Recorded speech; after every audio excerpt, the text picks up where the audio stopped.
Good morning, everyone. Sorry for the late start. Nothing to do with Bart because he actually is already finished. Just laundry, getting my laundry stuff. I ended up going a bit late to bed, getting up a bit late, ending up going late to the farmer's market. And so by the time I got back to actually run the next cycle, which is just a drying sort of thing, so I can hang everything up. Yeah. So, yeah, my apologies. Yes, amateur hour. But anyway, let's get started. Yes, that was my. But fell a bit short on that by about, what was it, 8 minutes.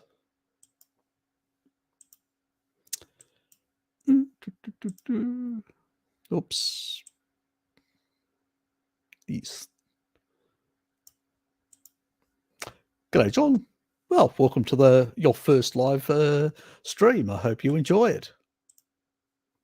Yep, I did go over there, but that didn't delay me, Richard. Didn't delay me. It was just basically I was still waiting for the damn thing to cycle through. Had a couple of more minutes to go. Laundry duties, yes. Domestic duties, you can't get away from them, Richard. You know what it is, what it's like. You know, such is life. G'day, Zach.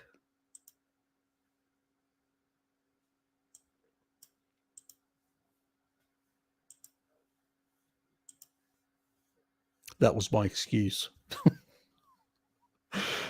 Hyper turbo mouse. Can I see you, mate? You got a bit of competition, Richard. You have to become a super mouse.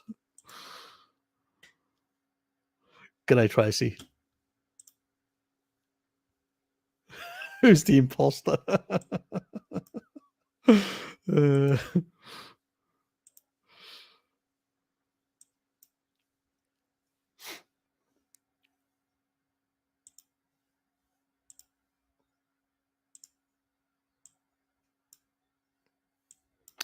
Yes, I had to go to the farmer's market to get my beef bacon. So I am happy as. Taurine. Yes, always a pleasure, Tracy. G'day, Scotty. How are you, mate? We need to catch up on one of those Zoom sessions. It's been a while, mate. I'll have to post another one, so try and drag some of you guys back to the Zoom things. We'll do one next week. I'll do one on Saturday next week because I don't have a live stream, but I'll do it in the evening. It'll either be Sunday or Saturday evening, depending. I'll have to ask my brother Sean whether we've got anything, whether we're going to be doing anything, and which evening. Because sometimes he decides to do it on a Saturday evening. Sometimes he decides after the market, I can't be bothered. I'm too tired. We'll do it on Sunday. So I will have to wait until close to the, close to the end of the week before I know. Yes, that's what happens when you're trying to coordinate things with family and friends. G'day, Gary.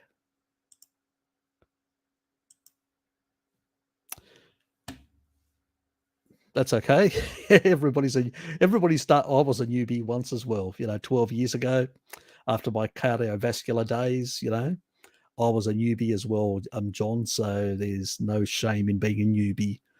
We all start from somewhere. We're all wet behind the ears at some point in our life. Just got powdered taurine today. Oh, good for you. How do you take it? Look, different people do it different way. I just mix it in water and drink it. That's just how I do it. I get Evian water, which is a sort of a low, it's got lower deuterium. It's something that I talk about, the deuterium content of food and water that has a negative effect on the, on basically the mitochondria. So, but some people, Dad puts it in his yogurt in the evening. Dad also has it in his tea, his coffee.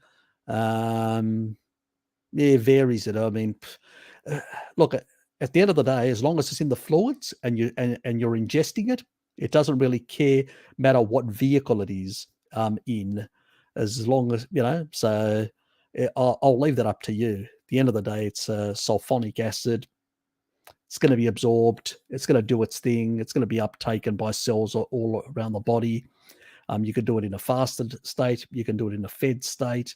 You can do it in whatever state you like. It doesn't really matter at whatever times and all that. I usually do encourage people to do it in daylight, in between, sort of 11-ish to 6 p.m. For some people that are having difficulty sleeping, I do recommend at about 9 o'clock in the evening, because that helps. Especially with the blue light exposure that a lot of people have, to sort of normalize cortisol, amplify melatonin, and improve sleep. So so you can split it between the day. Minimum I usually is about 3 grams, maximum for a healthy person 6. That's based on research. I can basically argue that for therapeutic purposes, to reset gut microbiome, to calm one down and get them off lithium.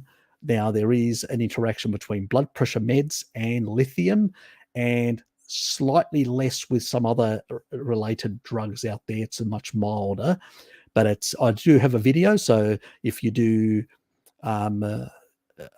taurine and drug interactions, there's a video that I cover that in, so go and check it out.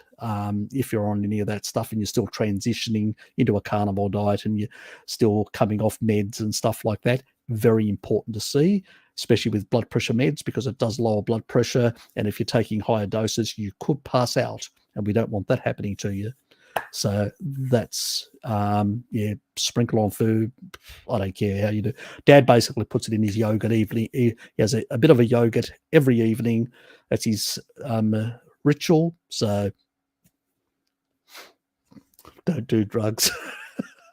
Thanks, Tracy. Not with drugs.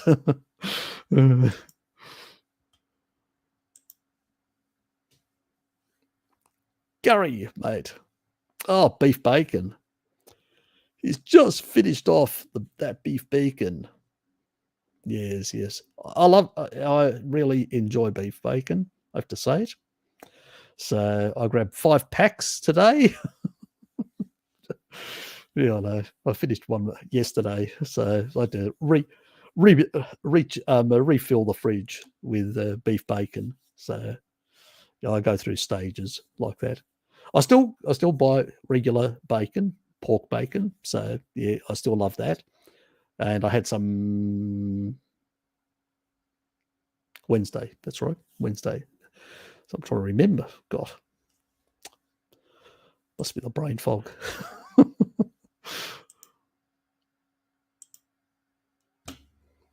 I mix it with cream or milk, John.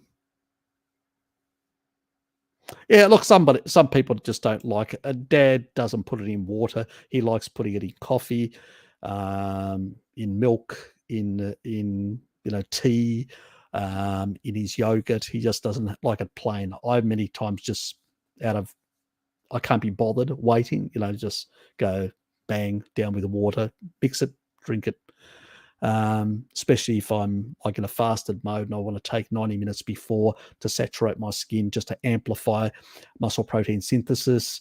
So when I go into it, and also to actually recover better after, which is another thing, especially, I'm 56. So in about a month's time, I'll be 56 officially.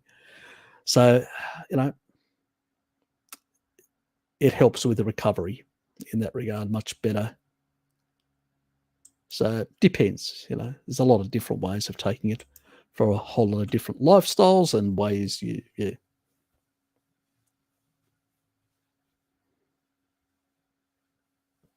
Yeah, it would. It does. So, yeah, I usually, on my non-exercising days, I usually take about 4 grams. I get about 1 or 2 from food. On the days where I'm, doing a lot of exercise, or I got some, like there's a bit of a cold or something going around, I usually up mine to 6, especially when COVID's going around in the office or whatever. I usually up it to 6, just to be, so that's what I do. Anyway,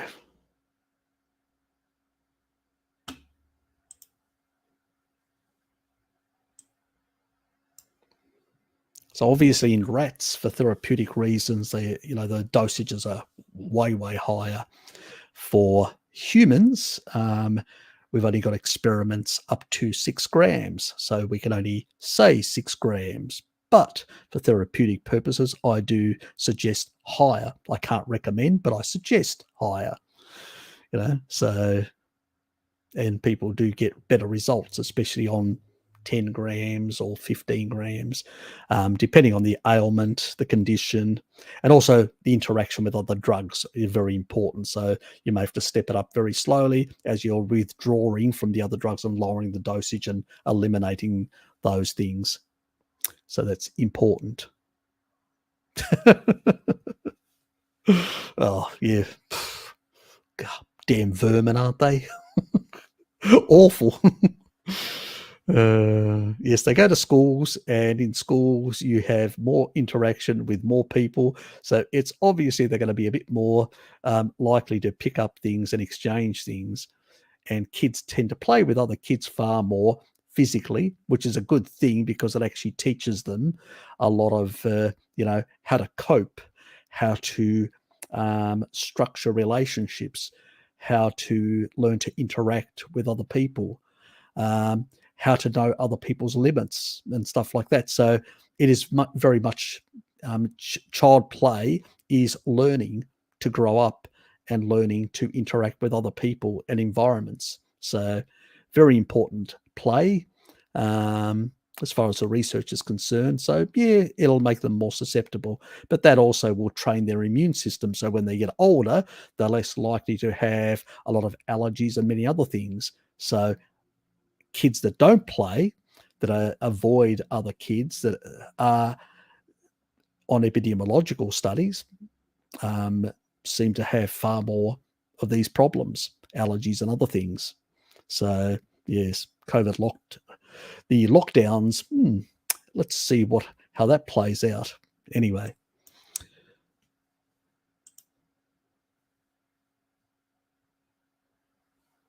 not a problem, Richard. Not a problem, mate. We're always here. That's the main thing. Whether you watch it now, watch it later, most people that turn up, they want to ask questions, which is fine. That's why I'm here. Other people just want to listen in. Yes. Grounding and infrared would be beneficial. Yes, it would. Well, you're actually taking up negative ions with grounding. So you're basically, one of the great ways of taking up electrons and basically electron doning and basically reducing inflammation in the body. So infrared, near infrared, those sort of frequencies, they have benefits on the mitochondria. We know that. We know that basically red light is therapeutic. But too much can be a problem as well. So like overdosing. So it's that early morning, mid-afternoon, late afternoon, dawn and dusk that those near infrared frequencies, a wood fire, as also those, those things were what people around. It was that sort of level. And if you can replicate that sort of level, that's good. I think people sometimes go overboard and have these panels all day and stuff like that. And I'm going, no, you do need blue light in the morning to basically get you going, to activate a whole lot of circadian rhythms and all sorts of other things. So, yes. Phoenix compilation. Ah, yes. Nothing like singing about taurine. Yes. Yes. Basically, it's praising the animal foods that give us this marvelous molecule that is so important in so many ways.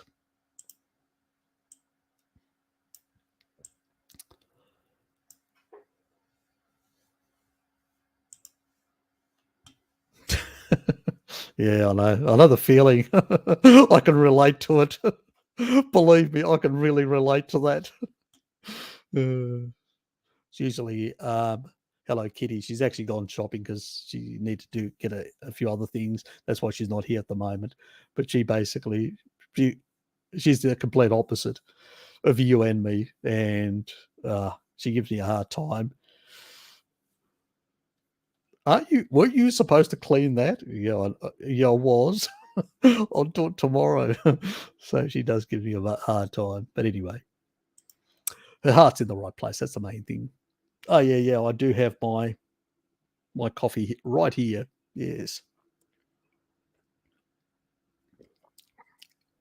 and it is past 11, so I can actually break my time restricted feeding with something that I enjoy.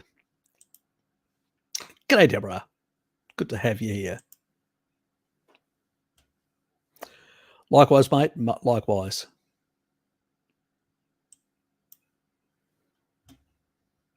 You're welcome. Raymond, good to see you, mate.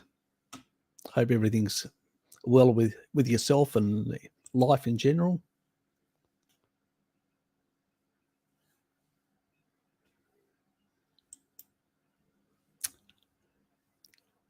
Yep, I am well. So thanks for that. The advice for avoiding macular degeneration, besides avoiding seed oils and taking the low dose Jarrow, that is, yeah, definitely taurine plays a big role in macular degeneration because it lowers the glycation factors in the actual retina and around the body. So you probably have to go into these higher doses, the therapeutic doses of over 10 grams.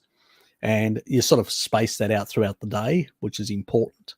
So that's what I would definitely do. And animal foods in general, at the end of the day, our bodies are made of, bones are made of mineralized collagen.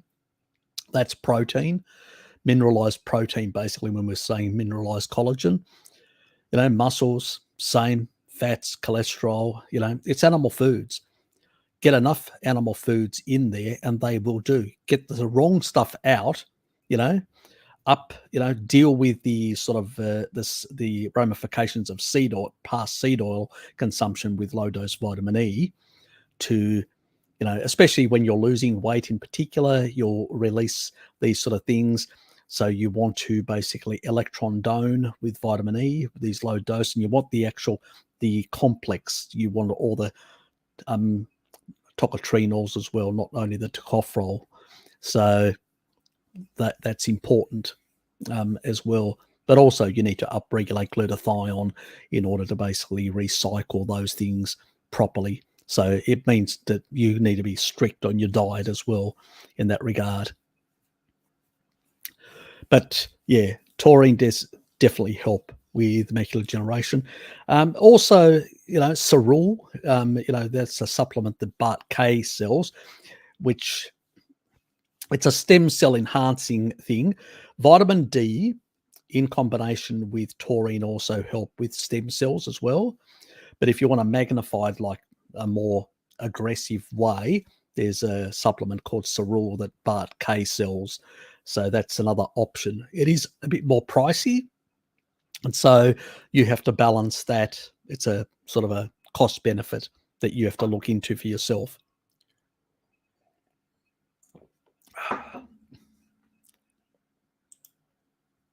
I read that one kind of a group that there is no B12 in conventional meat because they don't eat dirt. Is that true? No, that's bullshit.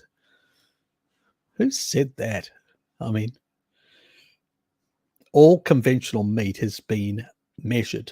There's the USDA, United States Department of Agriculture, and they do tests on all sorts of animals for different vitamins, minerals, and whatever else from different sources. And so, that's just bullshit. Whoever talks, what a load of crap. Anyway, yeah, you're going to hear a lot of nonsense out there. But the official data, the official measurements that are taken by agronomists and, because that's what they are. Agronomists are basically people that deal with agricultural scientists, and that looking into animals and plants and looking at their nutritional composition and stuff like that. They do measurements in labs, so somebody to make this sort of statement with zero proof, zero evidence, zero, I mean, are they on drugs or something? Or is that, that's regurgitating the old nonsense, the vegan nonsense, oh, you can get from mud or from water or whatever else, I mean, what a load of crap. That's just, anyway.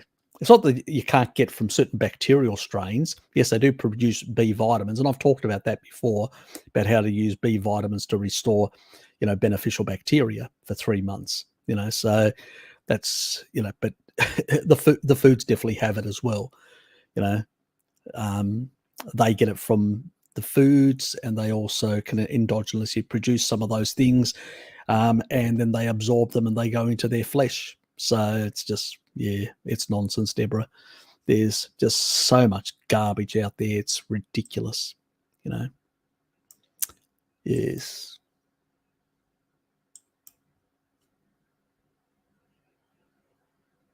Fair enough.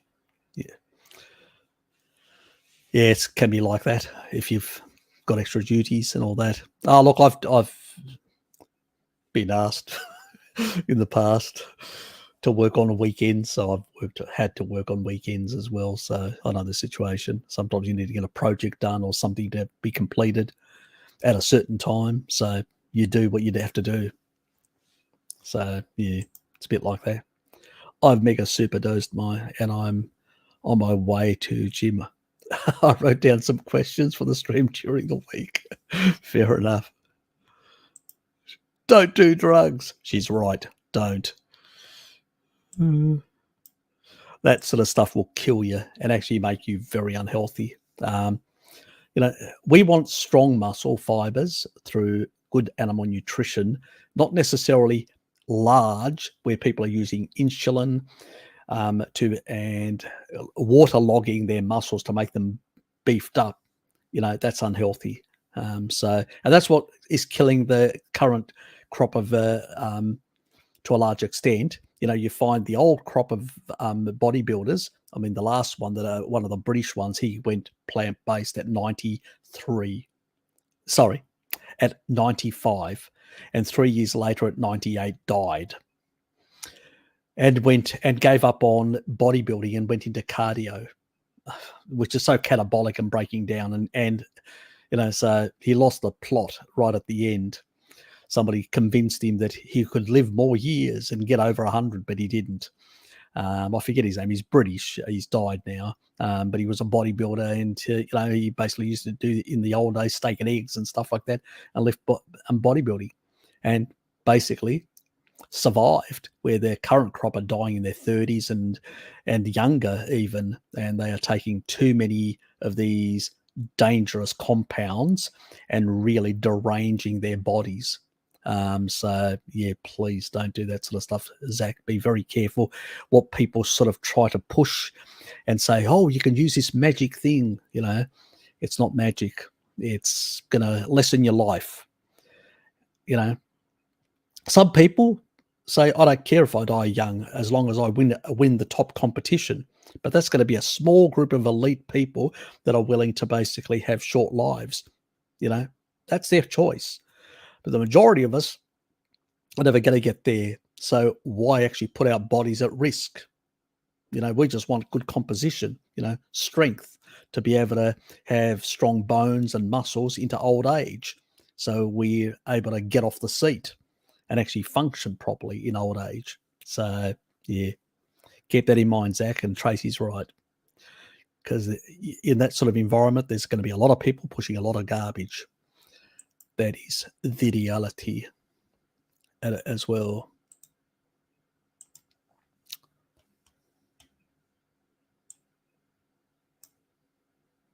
And Lukey's put up the Discord as well. So if you want to go there after this live stream, do consider it. Lukey and Necro Kitty usually run it. Heinrich, good to see you, mate. I'm gonna hit some eggs and butter. Sounds good. Russell, how are you, mate? Would love to hear your thoughts on David Sinclair. He's a crackpot, mate. He's a crackpot.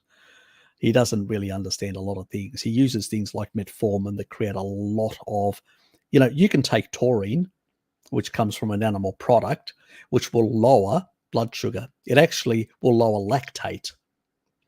It's the other thing that, it deprives cancer cells of lactate by forcing it through the Krebs cycle. So another thing that he doesn't understand about the nutritional value of animal foods.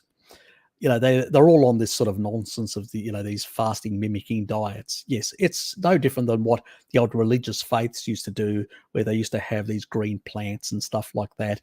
And it was basically a fasting, where and then you rebuild. And there's nothing wrong with fasting, it has a lot of benefits. But, most people eat inappropriate stuff, and you can't be fasting forever, and you can't mitigate sugar by basically putting down your mouth, drugs like metformin or whatever else. Because at the end of the day, you still got the deuterium content of plant foods, which is going to damage your nanomotors. And I've been actually looking into sort of the ancient, doing a bit of research in evolutionary biology and understanding some really interesting stuff of the way the actual, even early life before DNA, it was sort of metabolism and how it mimicked what was happening in those events. It's surprising the actual structure of carbon inside and basically H2, hydrogen on the outside, and cycling in a very similar way like the Krebs cycle. It's fascinating how, inorganic matter, provided the template for organic matter to replicate. These are the sort of things, and when you understand these sort of things, you realize that some of the reductionist thinking that's come out of in more recent thinking is so contraindicated in so many ways. I'm going to do a video on this because it's really important for people to understand how the importance of how senescence rises, how cancer rises, how these growth factors rise, how basically, because taurine plays a big role in this as well, and a number of other nutrients synergistically, animal nutrients, but it's affecting something like, apoptotic, well over 2,000, I think it's 2012 apoptotic genes, and anti-apoptotic genes at about 967 from memory. So these are the sort of things that animal foods can modulate. That's why I've had people in remission when it comes to cancer. These people don't have a solution. And I've basically now, with this, looking at this evolutionary biology, I've really understood how it turns on and turns off and all these growth pathways. It's a video that's coming, and it's going to blow your mind and many others. Where David Sinclair is just a reductionist. If you want to get NAD, to support NAD, because at the end of the day, if the Krebs cycle goes into reverse, you can throw as much NAD precursors, it's not going to fix it. If you're basically undermining oxidative phosphorylation by throwing a whole lot of high deuterium foods and mitigating them slightly from the damaging oxidative ROS effects in the mitochondria by using metformin and stuff like that to lower the level of blood sugar, that doesn't eliminate the problem. The problem's still going to actually accumulate over time. So it's just ridiculous. He's a reductionist.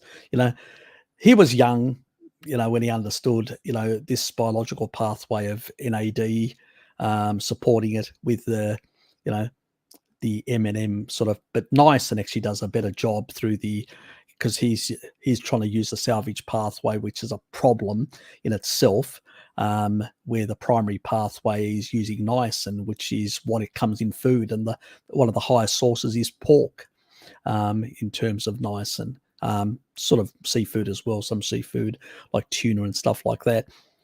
So I mean, he's recommending inappropriate foods and a whole lot of drugs to try and actually mitigate the damaging effects of those to some extent, and then using to supercharge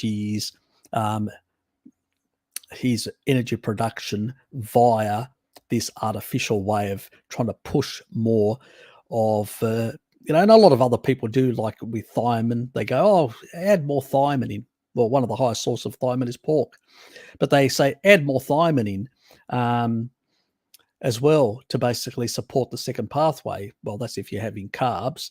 But really, at the end of the day, these people are reductionists. They're not going to basically have long lives. They initially will, but they will also do more damage to their mitochondria by the stuff that they're doing.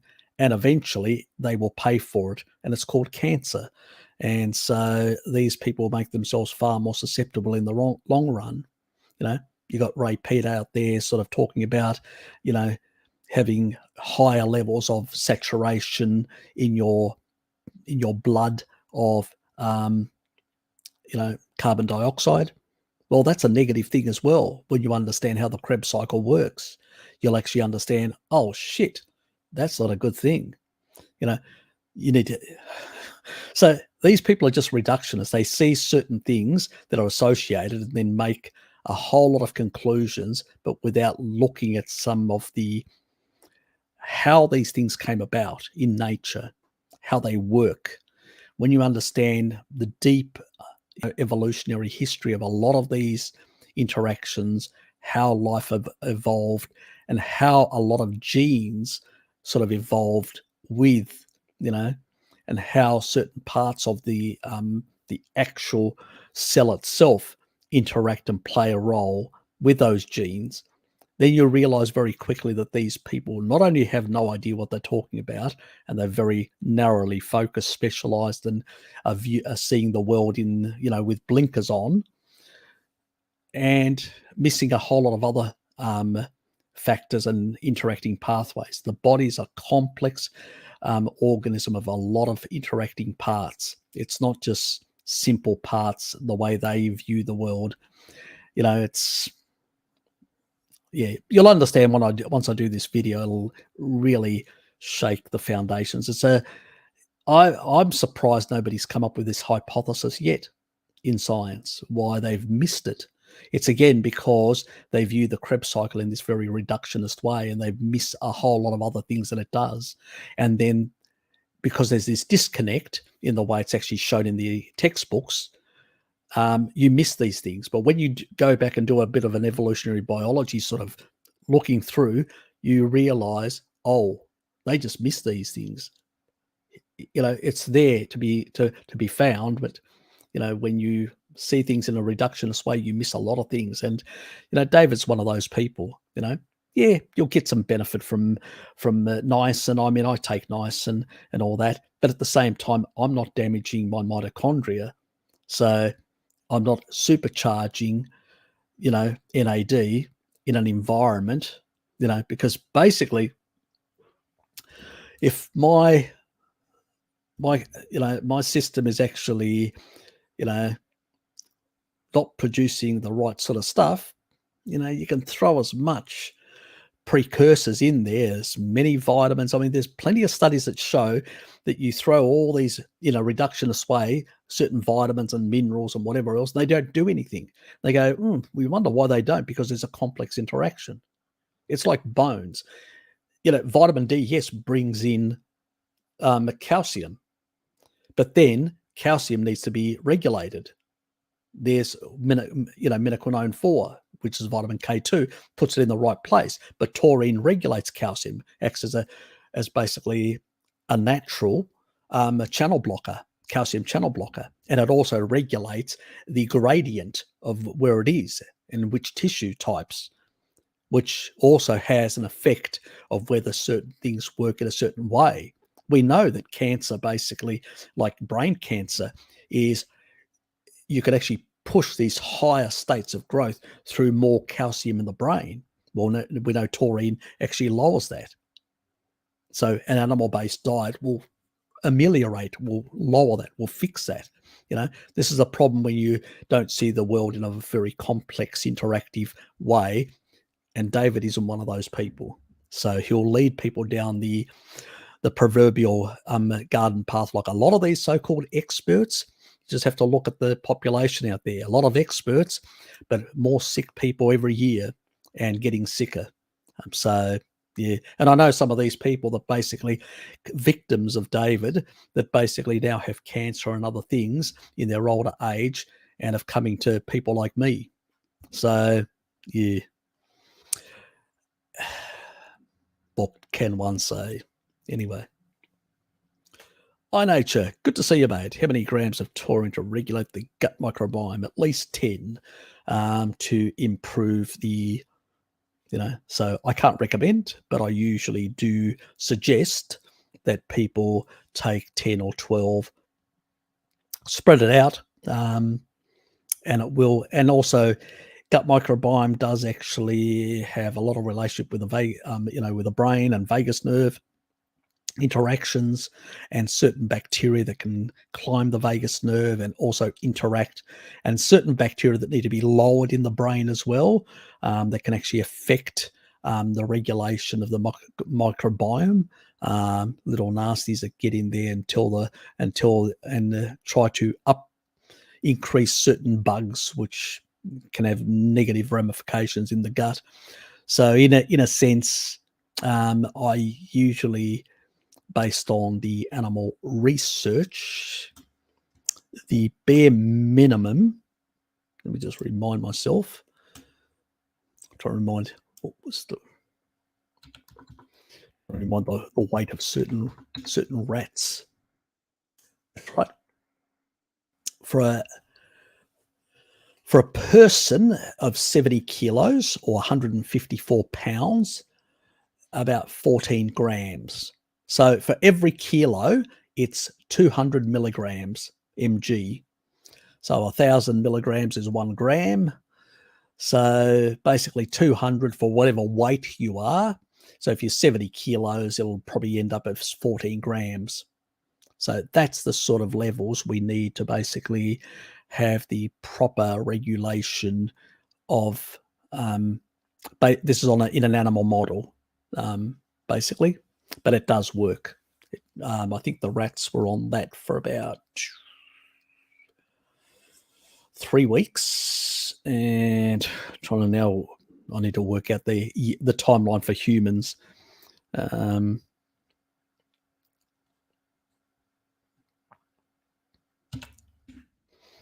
Remember which one of the rats is, because they live. One lives for 3 years, one lives for 2 years. Oh well, I think it was the one that lives for 2 years. I think. I could be wrong. Too many things to remember. Okay, let me work this out. Okay, 104.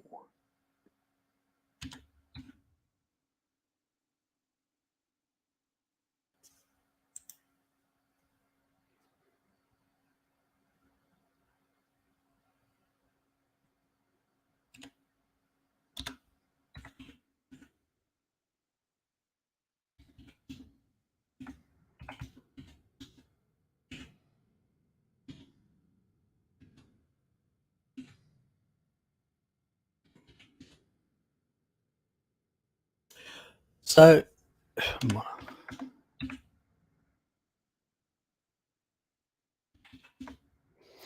it's about 2 years and 3 months of human equivalent period. You'll probably get results much faster than that anyway, but that's the length of time it took to completely fix the problem in the rats, completely eliminate the problem, completely sort it out. So I usually say to people, do it for at least 6 months at those higher levels, and and if things are sorted, come back down to 6 grams. So that'll save you money.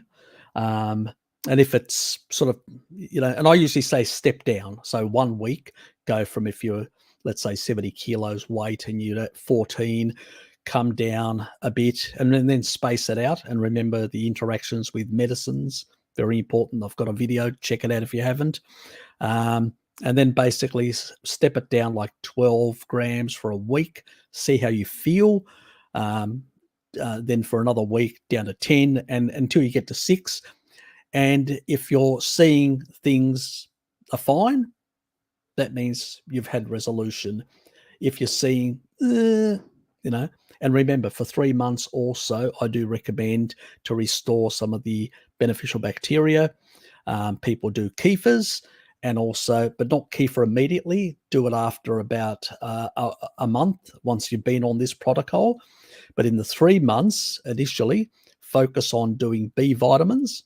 So a B complex, no more than 50 milligrams, especially for pantothenic acid, which stores, and that can be a problem with insomnia later on if you overdo it. So 3 months for that, and vitamin D, and having a high, like 10,000 IUs rather than the normal 5,000, and the extra because the bugs need the vitamin D as well, and they need the B vitamins, and they'll exchange between themselves, and they'll feed and support each other, and they will grow in numbers, these beneficial ones, which basically also will improve the regulation of a number of things in your gut microbiome.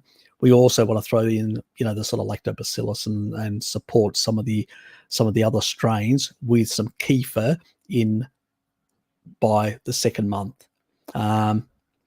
Hopefully, I do have a little in my community thing, some lady that does a kefir thing.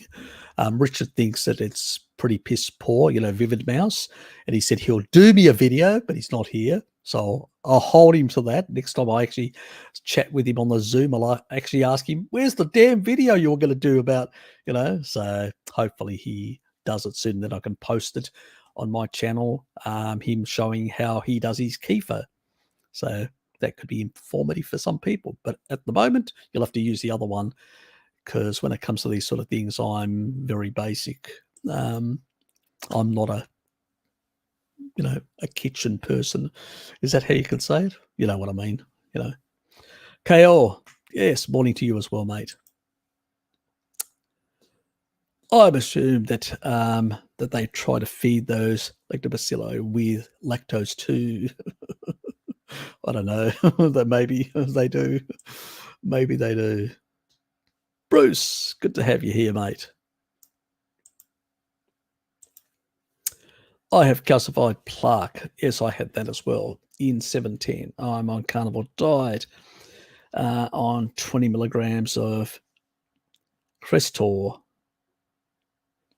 So you're all trying to remember the dosages of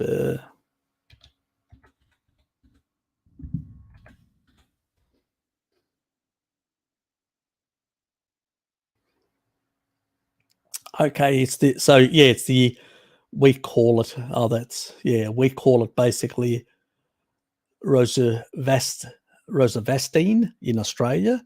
We don't call it Crestor, and I'm going, I think it's that one. Yeah, that's a statin. And it does interact with the lipid metabolism, so it's not a good thing. Also, it actually increases calcification. Statins actually increase calcification. If you haven't known that, if nobody's told you, statins will increase calcification. So if you've got soft plaques, they will calcify them very fast. Calcification isn't a problem, and this is probably the benefit of basically statins. When people say, "Oh, it's the anti-inflammatory," no, it's not. And statins have a lot of side effects. So you need to basically be taking things like, if you're on statins like coenzyme Q10, because it basically you're not going to have enough, and you need, that is important between complex 1 and complex 3 for electron transfer within the electron chain. So, if you don't have enough, your electron chain or energy production doesn't work properly. Crestor or statins in general inhibit that. So if you're on statins, you definitely have to take that. I did statins for about a year, and then I dumped them. and I've no longer got fibrotic tissue. I've lowered my calcification, and I've basically completely on an animal-based diet plus high doses of minoquinone 4. At first, I stabilized. The body naturally will, if you take away the inflammation. I've done a video. You should check one of my videos out about calcification. Do Harry Serpanos calcification. I explain it very in detail how the body will calcify as a protective mechanism in a low inflammatory state to stabilize unstable angina. You want soft plaque to be calcified and stabilized. Then it will basically heal the endothelium, as long as you're not adding more inflammation, and you're on a species appropriate diet that you are on. It will lower the inflammation in your body, and then it will basically the body will start clearing that out. Also, to get rid of some of that fibrotic tissue, you have to combine taurine with minoquinone 4 to basically both remove the calcification that is there and that. But as long as you're taking statins, you'll be adding calcification. It's just what it does. Even if you've got no plaque and you've basically got exposed endothelium with a bit of fibrotic tissue there, it will keep on adding to it. It's just one of those things, but you'll actually just get like calcium streaks through your blood vessels, slightly different. So I'm in two places about statins. When first year, I can sort of justify them in stabilizing angina, somebody coming from a SAD diet with coenzyme Q10. But they are a mitochondrial poison, and long term, they will do you more harm than good. So you really need to get away from them.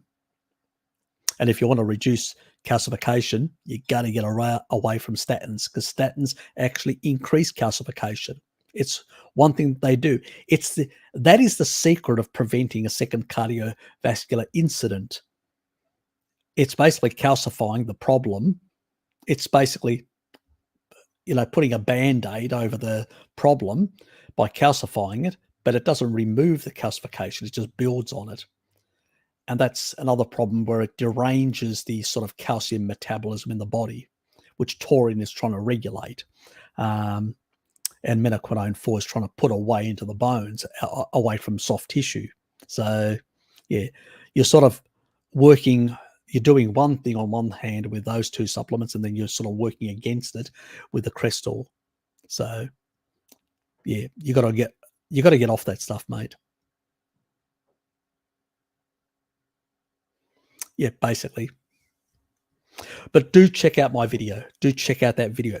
Very important for people that have got, any CAC or cardiovascular stuff like myself. I've just been recently discharged by my cardiologist. So, yes, I'm one of those things, an anomaly, apparently. It's not the diet, it's not the lifestyle. I'm an anomaly. Because most people just get worse and worse, more calcified, more basically because they're on statins still, and they're on inflammatory foods, and just get worse and worse and worse and have more additional incidents. Plus, taurine not only actually helps the heart become stronger, also brings the remodeling back to the normal state that it should be, your genetics prescribe it should be, because it actually affects a lot of genes that are involved in muscle modeling as well. So, yeah, they regulate. Taurine is their wonder molecule from animal foods that regulates so many things. MW. Yeah, just notice your comment. You're welcome.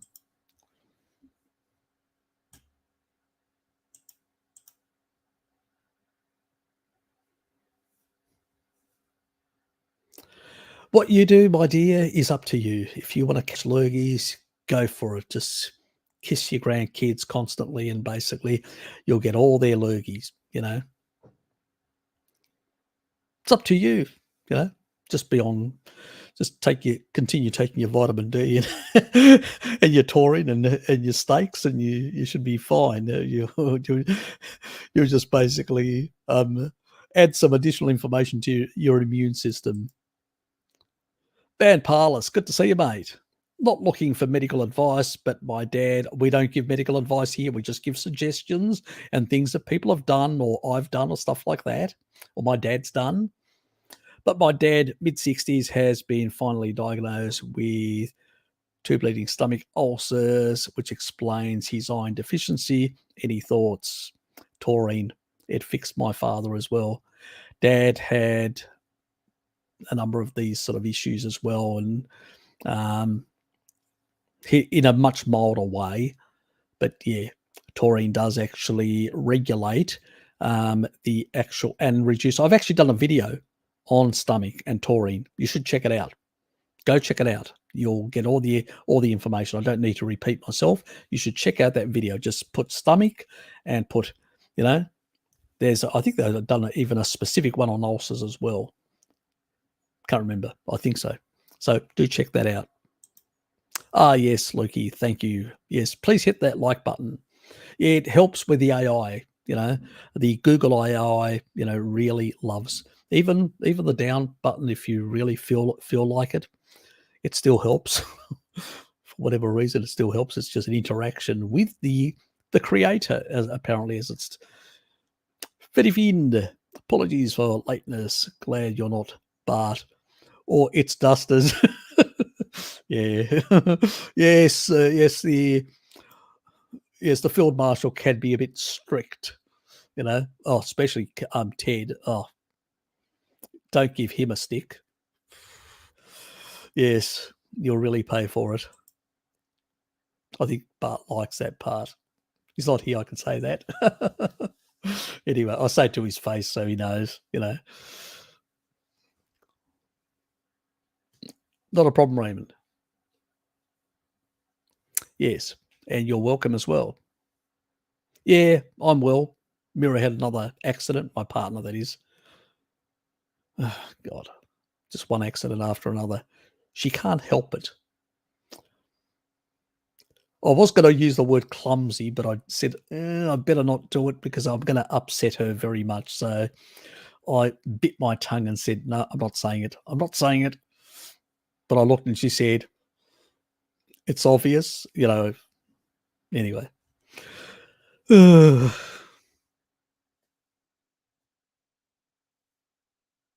Yes, and Loki put that up. It's further down.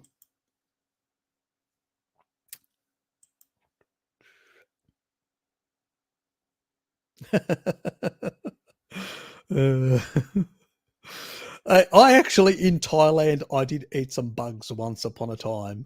So they weren't as bad as I thought. Let's put it that way. But it was interesting. It was interesting. Let's put it that way. But I have eaten some bugs. Although, in the end of the day, it's still an animal-based food. So, but obviously we don't, I would rather have a steak than bugs. Let's put it that way.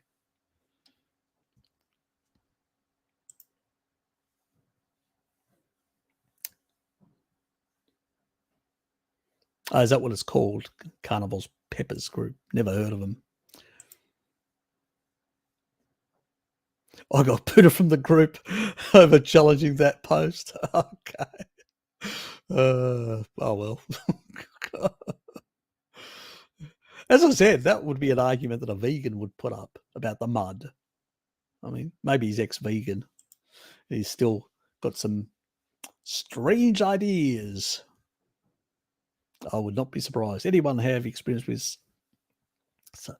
wheat flour for low oxalate keto flour? My sister actually did some. She used some low. I can't remember what it was. She's keto. She does carnivore sometimes, but primarily sticks to low carb because she likes doing this sort of stuff. Even though I say, should you be doing that? But she tells me I do more meat heavy nowadays. I go fine. So I don't make an issue. It's her life. Making an angel cake for a birthday party. It's mainly eggs, white meringue type recommended. Yeah, Fatty Finn, I'm the person definitely not to ask these sort of questions. There are a number of other carnivores that do a lot of this sort of stuff, like cakes and stuff like that. There are animal-based cakes. If Hello Kitty was here, she actually does a thing with cream and cream eggs, collagen powder, and some other stuff that she combines in there, butter and a few other things. And she makes this like a sort of a cake type thing. It's, it's quite both fluffy and firm, so it doesn't fall apart. And you could actually make that. And if she was here, I would actually ask her, but she's not here. I will ask her if she could actually put a comment explaining how she does it on this live stream, if she feels like it. I can't promise anything. And I'll pin it. If she does that, I'll pin it on this live stream. You can come back and look at it, because, don't ask me about cooking. I'm a very simple person. Throw on a steak, do this or that, Yeah, I don't overcomplicate life.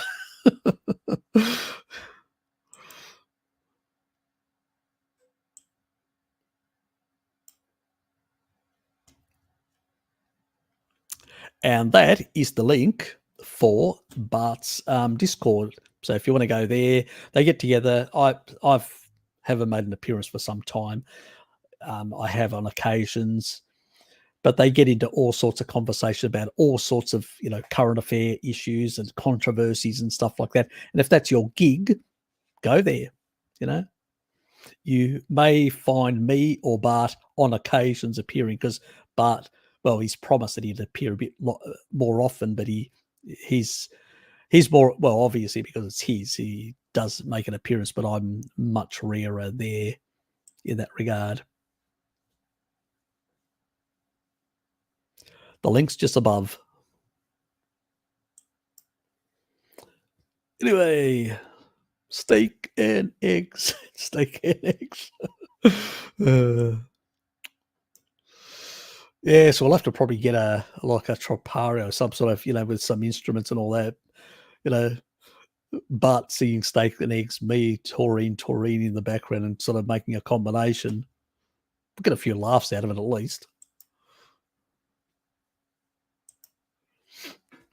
Thoughts on pro-metabolic people being against time-restricted eating due because they say it can downregulate metabolism and lead to excessive cortisol. Nonsense. There's a lot of nonsense out there, Lukey. If you get enough animal foods, I mean, if you really remember what I said about a dirty fast or a dirty time-restricted feeding, where you can throw taurine, leucine in a fasted state and still build muscle protein synthesis and still bring cortisol down. So, which is basically a sort of,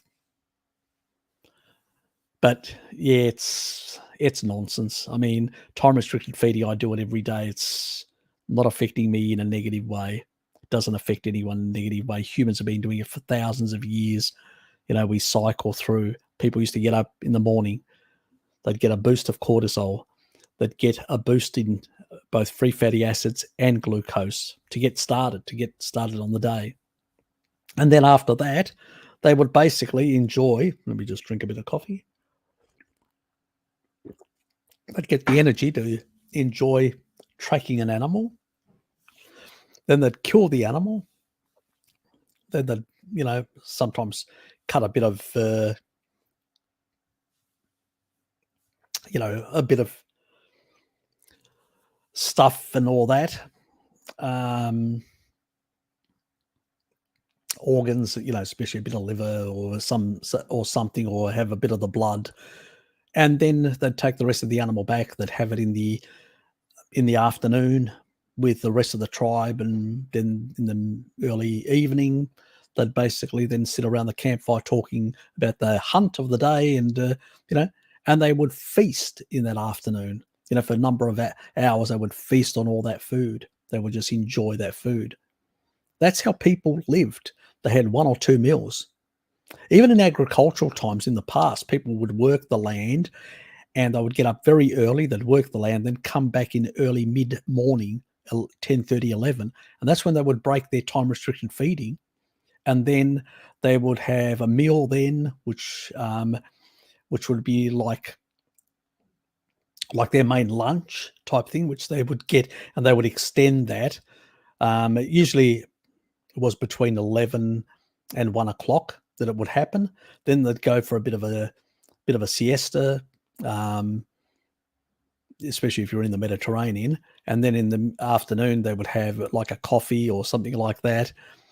And then in the early evening, they would basically have a dinner, and it would be a much smaller compared to the lunch, which was sort of a feast with the rest of the family and everyone else. That's how people lived. So, 2 meals or, maybe a snack in between with a coffee. But that was pretty much it. This sort of 6 meals and all that is just nonsense. It's just contraindicated when it comes to humans. And, there's nothing wrong with cortisol. Cortisol cycles. It'll rise in the morning. It'll come down at about 11 o'clock. Even in a fasted state, it will still come down. It goes through cycles. To be amplified, it can only happen if you basically do like not time-restricted feeding, like multiple days of fasting. That will raise cortisol. But that's a good thing. It's a sort of a protective thing. So that's not a bad thing, But it won't raise it, super high. It'll just raise it slightly and then it will come down again. It'll go through the sort of cycles again, circadian cycles. There's plenty of research out there to show that is exactly what happens. This sort of excessive stuff, cortisol, actually we see more on a mixed diet, carbohydrate diet. That's where we see more modern humans that are eating constantly that have got running much higher cortisol levels. So we didn't see that in the past, where people were eating more animal-based and eating less often. Today, cortisol levels are much higher due to stress, but also the sort of nutrient deficiencies and stuff that are putting stress on their bodies. That means the bodies aren't functioning properly, they're not repairing properly and all that. And these are other factors that are driving cortisol as well, or derangements in the endocrine system. So, I mean, it's far more complicated, and people will use reductionism to basically poo-poo certain lifestyles, which is nonsense. But yeah, but most of these pro-metabolic people, we're talking about bodybuilders here, just for other people to understand what we're talking about. Most of these people are dying young, and they're basically pushing anabolism to extreme levels, basically throwing in insulin and throwing in, deranging their system even further, plus a whole lot of, steroids and whatever else. I wouldn't be getting any advice from those clowns. Most of them won't be even around. They've got no longevity. They're dropping off the perch in their 30s, and some in their just make it to their 40s if they're lucky, with all the crap that they're using. So I definitely wouldn't take any from the modern bro clowns that are killing themselves. Yeah. They're waterlogging their muscles. They look bigger. The muscles aren't stronger. That's one thing you have to understand. They're not stronger. They're just bigger. If they were stronger, they'd be able to be world champions in weightlifting. They'd be able to lift more than the top international people. No, they just basically got more water retention, and they're more waterlogged, and that's high deuterium, and that's causing damage to those muscles and to the energy production in those muscles. They will pay for that, and they do, with a shorter lifespan. So yeah, good luck to them. I would not take advice from those clowns. I can't claim that, Bruce. I can't claim that. But I can, when I do my next video that will cover, metabolism in a very, based on my evolutionary biology research that I've been doing recently. I've been looking way back from the beginning of life. And I've come up with a new hypothesis. And the hypothesis is built on solid science. The problem is the other researchers haven't connected the dots, which I have. And once I do that video, you'll understand how oncogenes are turned on, turned off, and all these sort of things, how they work. And yes, this molecule with a couple of other molecules interacting do basically play a very important role in dealing with cancer. You know, there's plenty of research there, and I'll be providing that evidence because that's what I do. You know, whenever I do a video, I provide all the links and I back everything I say. It doesn't come out of my rear end. It actually is based on research, but sometimes research that I will show you multiple pathways. See, a lot of these research is done in reductionist ways, and sometimes I have to go, well, this is doing that. This, to prevent this, you need to do that, and that pathway is doing that. So that's interacting with that. And I'm showing you how the relationship. And then when you get that and you apply that, and then that's why I've had a lot of people with a lot of success. You know, remember, taurine is controlling 2012 genes that are involved in apoptosis, cell death. You know, that's what you want to do in cancer cells and in senescent cells. You want to knock them off their perch. And also to deal with a number of, like, one of the big ones is P53, which is for apoptosis. Well, the best stuff you can have to basically increase apoptosis of cancer cells and senescent cells, that means damaged old cells that are producing inflammatory cytokines and damaging other neighboring cells, is basically taurine that amplifies, upregulates this gene pathway of P53, which actually forces apoptosis, cell death, to cancer cells and senescent cells. That's, you know, just one example. And then on the other side, the anti-apoptotic, there's DCL1, which is an anti-apoptotic gene, which taurine downregulates. So it can actually, which cancer tries to use to prevent its death. And taurine downregulates that, which helps then the immune system also be able to attack the cancer cell. Got it? It works in a number of different ways, number of pathways in to get to the nasties.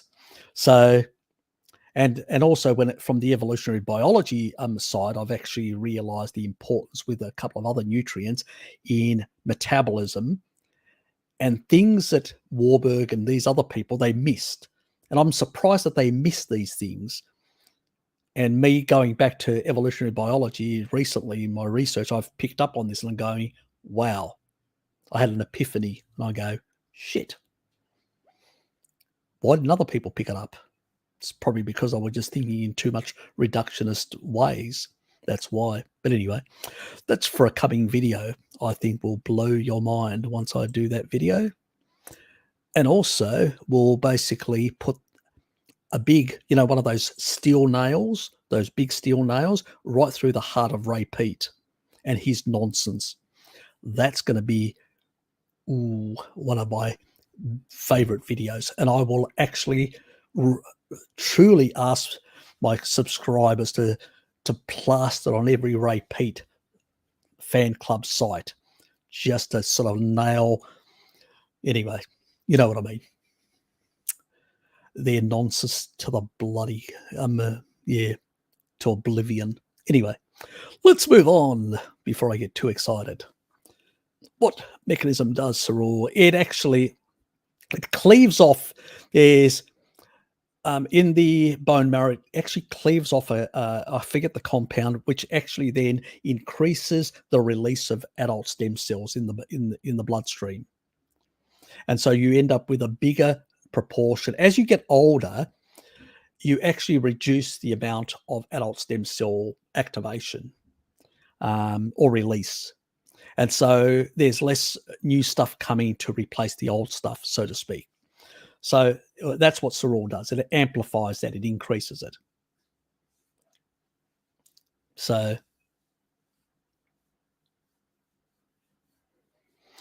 Yeah, you get more basically in terms of that. There are probably variations between people due to genetics. You could also amplify that with taurine as well, because taurine also and vitamin D also play a role in stem cells. So you can also amplify that. I do not recommend over 10,000 IUs. About 10,000 IUs is the max that I usually recommend. For most people in, about 5,000, because they're going to get some from food or whatever. For therapeutic purposes, everybody should be on 10. And for purposes of getting your levels up, if they've been very low, definitely 10. Yep. Anyway, does taurine move them to useful places after surfacing? Are we talking about the stem cells here? Are we? Or not? I'm not sure whether you're talking about the stem cells. Actually, it actually helps with stem cell production as well, but also with the in particular with the immune system more than that's, and that's important because the immune system also is helping deal with this sort of stuff. So your naive T cells, when vitamin D actually produces more of them in the bone marrow, then they get released. They go to your thymus. Well, thymus also gets remodeled by taurine, which prevents it from shrinking as you get older, but also it prevents the naive T cells, which are the key ones that don't cause cytokine storms, which you have more when you're young and you have less when you're old. You need more of those. And it also activates them in the thymus, but also remodels the thymus and also reduces senescence of those things, which is also very important because senescence is basically aging of the immune system. When the immune system goes out and does work, it's interacting with nasties and it gets aged, damaged. Taurine's there to fix her up in a sense. So sort of the way it works, so it has multiple interactions through a lot of different pathways.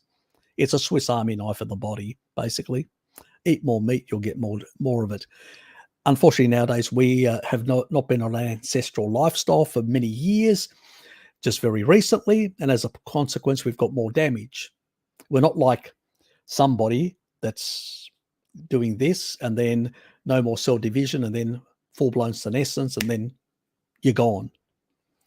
Our bodies do this because we've been eating inappropriately and damaging our bodies with too much deuterium, with too much reactive oxygen species in the mitochondria.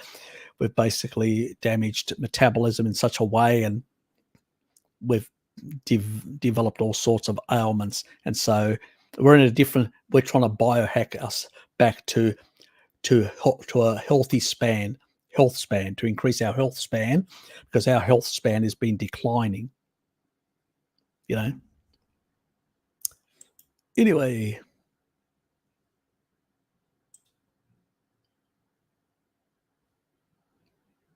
Google it, depending on your browser.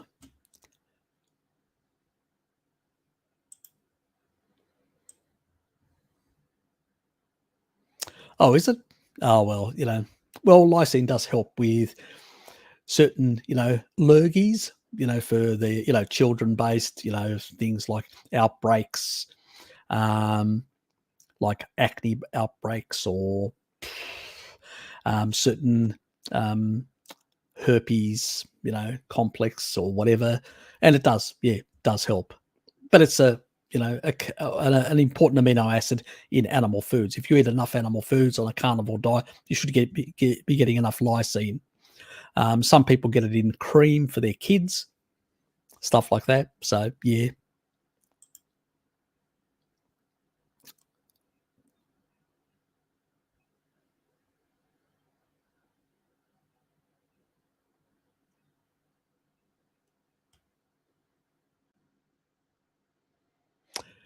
Thanks, mate. Thanks, Bamparlis.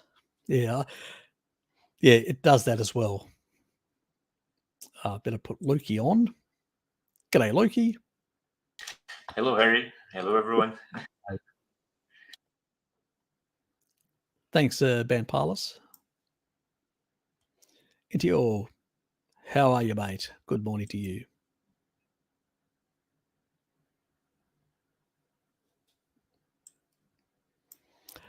If you're trying to fix a problem, yes. If you're basically just living normal, you've got no problems and all that, and you're on a carnivore diet, you're a young person with no problems, 4 grams is just enough, 4 to 6 at max, if you're doing exercise and stuff like that, you go to 6 on the day. On the days that you're not doing exercise, just stick to 4. Simple as that. Because even on your non-exercising days, you'll get the other benefit of taurine, which is enhancing muscle protein synthesis through slightly regulating down myostatin. So it doesn't bluntly inhibit myostatin but it does down regulate it. So it sort of regulates it down. So it actually allows amplification by leucine of muscle protein synthesis. So it's a good combo, the two, especially if you've got an elderly person that's got sarcopenia. You definitely want to combine taurine with leucine, but with the taurine, you always have to remember the blood pressure meds that some of these old people are on, or lithium if they've got mental issues or whatever. So keep that in mind. Is MSM supplement worth taking? I do. I take it for my hair and nails and stuff like that, especially when oxalate dumping, because oxalates deplete sulfur amino acids. I've had people that basically have had such dumping and low sulfur levels where they've actually lost their hair or their nails have become brittle. So, yeah, remember that. So, yes, oxalates can quite deplete. So, MSM, can be a good adjunct. When I was sort of dumping oxalates, I did both taurine and MSM combination. And I still do a bit of MSM because I do have genetics, because it really is important for keratin. Taurine also plays an important role in the production of keratin, where MSM doesn't. What it does is it helps with the binding of keratin, so it improves the hair strength and thickness, and also with the nails as well, where taurine, on the other hand, can actually upregulate the production. It affects some of the genes that are involved in keratin production, but it regulates them so it doesn't over amplify them, and to get unusual growths of collagen, because it's still it's a master regulator, remember. So it's having a regulatory role. If it's too low, it'll actually bring it up. If it's too high, it'll bring it down to the sort of normal range, which is the nice thing about taurine, that its safety and efficacy in that regard. Big Deterioration is here. G'day, how are you? Good to see you. I've been watching some of her videos when it comes to sort of a lot of these young kids on veganerized diets, and God. Yeah, it's terrible, but it's also really high quality content. I always send it to people that are it is. they are sympathizing with vegans. Yeah, I do the same thing. She does a great service to the community, because there are a lot of families out there that are being deceived by all this bullshit about plant-based nonsense is being promoted out there, and a lot of people are putting their children at high risk at these early stages. You're welcome. You're doing a great job. And in these early stages, taurine, which comes from animal foods, is very critically important in brain development in young children, but also the islet cells within the pancreas. That means these kids may end up be more prone to younger aged diabetes too, because of less islet cells in the pancreas. So these kids are more prone to diabetes, overweight, and a lot of other metabolic syndrome type conditions if they are under eating protein at a young age, which means they're also getting less taurine and also less. And what they did was they actually under these neonatals, they were doing it on rats, obviously, this experiment where they actually underfed them protein and then put taurine in. But even taurine could only restore in the brain about improved things by about, I think it was 35%, and in the muscle tissue about 40%. So it did help. Don't get me wrong. It did dramatically improve. But at the end of the day, it's not a supplement that actually can cover a protein deficiency completely. You've got to get the protein into these young kids if you want them to be healthy. And a veganerized diet is not going to cut it. Simple as that.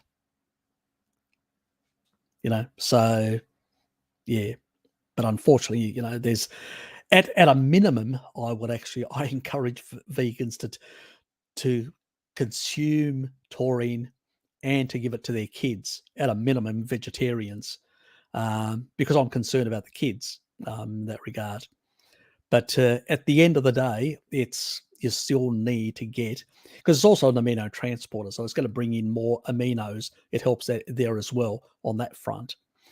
But it's not going to ameliorate or fix a protein deficient diet, which is what a lot of these people are on, unfortunately. Yeah. Oh, what was Sandra asking? Can taurine help with? Yeah, it can. But niacin actually plays a bigger role in this.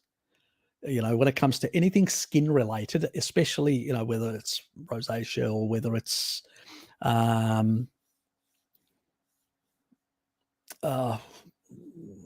lot of different skin related issues, there are multiple factors. One factor is matrix metalloproteinase 9 and 2 that actually express in the skin. They're produced in the liver, and they can actually, they're collagen degrading enzymes, and they can actually, if too much of that, can actually create a lot of skin conditions throughout the body. Retinol from animal foods, you don't need a lot of retinol, but if you need to be eating animal foods to get enough retinol, or eggs and stuff like that, to basically regulate and keep those under control. You have to also have a bit of vitamin D, because it is a secondary cofactor in the skin. But it can be a primary, like in the lungs, it's a primary. Vitamin D is a primary cofactor with matrix metalloproteinase and collagen, and sort of collagen derangements that can actually happen in the lungs, especially from tobacco and other things like that. But so really that part as well. On the other hand, when the skin with UV radiation damage and stuff like that can exacerbate these sort of conditions, niacin plays a big role in minimizing that. That's why you'll find it which is in pork, which is in certain seafoods like tuna and stuff like that. There's higher niacin content. And so eating that sort of stuff like bacon every day, bacon and eggs, will get you enough niacin to cover those requirements. And especially if you're in a warm environment, climate, you're out in the sun, you definitely do need to get that sort of stuff. Yes. Good to know where you're from. I have seen photos. I've never visited the place, so I've never visited the US. At some stage, I need to visit the US. I haven't visited any place. I've gone to so many places in Asia. I've so many places in Europe and elsewhere, and even Africa, but I've never been to the Americas, North or South America, any part of the Americas. It's just never happened, never the opportunity. I mean, Egypt from Greece is very close. The Middle East is very close. Eastern Europe is very close. Western Europe is very close when I was in Greece. Asia is just above Australia, so it's really close. But it's the Americas, just the time zones and all that is always. I have to get at some stage. I have to get over. I'll have to come over to Brazil as well at some stage as well. Now that Absolutely. I know Lukey down there, so at some point I will get off this continent and get over there. So yeah, expect to see me at some stage in your life. Might have been Harry, but no acne in those tribes. Still eating traditional diet. So be interesting in there. Look, yeah. But remember, we've also deranged ourselves. We're not like our tribal, we're not like tribal people. We need to remember that. And we're also in an environment which has got a lot of blue light exposure. There's a lot of things in our environment that are causing, even walking in the traffic will raise insulin, because the particulates, the hydrocarbon particulates that are coming out of the exhaust of vehicles, those actually have an effect on our endocrine system, and affect insulin secretion, but also a number of other, parts of the endocrine system. They can have a slightly milder effect, but still have an effect. It depends on the exposure. Certain cities are more polluted than others. So there's so many factors that are completely different than a traditional society. So we can't sort of say, oh, we'll replicate that. You'll get most of the way by replicating that. That's what we do mostly. But some of the other elements, some of the other elements are not going to cover it. We need to biohack to fix things that we've damaged. So you're welcome.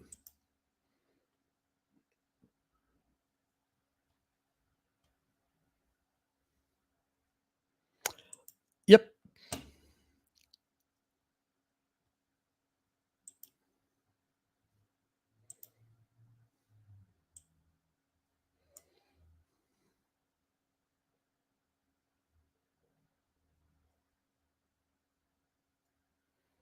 Yeah, sort of. You could, yeah. It's sort of our bodies don't even synthesize, or it's not even in animal foods. It's a sort of an artificial construct, or thing that some people claim, whatever. But yeah, there's a lot of stuff out there that people do or say or promote, which, yeah. Harry, can you shorten the Randall cycle duration by exercise or any other method? Exercise will definitely do it, and taurine will do it as well. Taurine basically will lower, will force more of the pyruvate through the Krebs cycle and lower lactate. And it will also lower blood sugar. It behaves a bit like metformin at lower levels. We're talking about if you've got excessive levels of sugar, obviously it's not going to, because you got the Randall cycle, so you got everything closed off. But you've heard me say many times that Randall cycle activation is a gradient, and different cells are at a different stage. I remind people. So it's, obviously if you exercise, you'll bring down the gradient. And if you basically take taurine supplementation, if you've been a bad boy and inappropriately behaving, you'll also lower blood sugar much faster out of your system. But it's not a panacea. It's not a solution to go out and abuse your body. Okay, you will pay for it on the deuterium front. It's no free lunches. Just keep that in mind. But it will lower blood sugar levels. That's a well-known thing about taurine. And it does actually increase slightly insulin signaling to achieve that. That's the other reason why, that's the other part of the story where, because you've got turnover organelles and stuff that gets aminos, so protease that in the body, enzymes that will break down, old organelles and stuff, and release within the amino pool a certain level of endogenous amino acids. Well, taurine will play a role in sort of amplifying, sort of, assisting with leucine and interacting to amplify that muscle protein synthesis, and also help with a clearance as a consequence of the insulin signaling to get this sugar out. But the nice thing is it doesn't actually create what some people call lactic acid. It's really lactate. It actually reduces the amount of lactate, and it forces it through the Krebs cycle, which is good because it actually gets the glycating factors out of the cell faster. So it has some benefits. So yes, it can, if you've been a bad boy and inappropriately behaved, yes, and eaten some carbohydrates, yes, you can lower by supplementing taurine at very high doses, yes, you can lower the blood sugar levels, but it's not something that I recommend people do. Everybody's thinking about biohacks now. Yes, I can see Loki. the Yes. protocols for when we are having Now, fried I food and do alcohol. have my, yeah, exactly, or I do have Mike's, you don't have to worry about milk because it's got, 2 glasses of milk, you're still going to be about at 25 grams, even a quart, like a litre, will only give you about 50 grams. You still can be in ketotic state, so that's quite, we're talking about a bit more, than that. Yes, maybe something our dear friend Salad Boy should be taking to lower his levels with all the, let's say, the stuff that he consumes nowadays. I think he's up to 4. Is he up to 400 now? Isn't he? I think Bart said Supposedly, yeah. he's a person that definitely needs to take taurine to lower that level in his blood. I mean, at least he's always eating raw meat from what it seems, but even so, He's he doing needs more. people have been telling me he's been that know him down there, because there was other people down in Costa Rica as well, that he does a lot of exercise.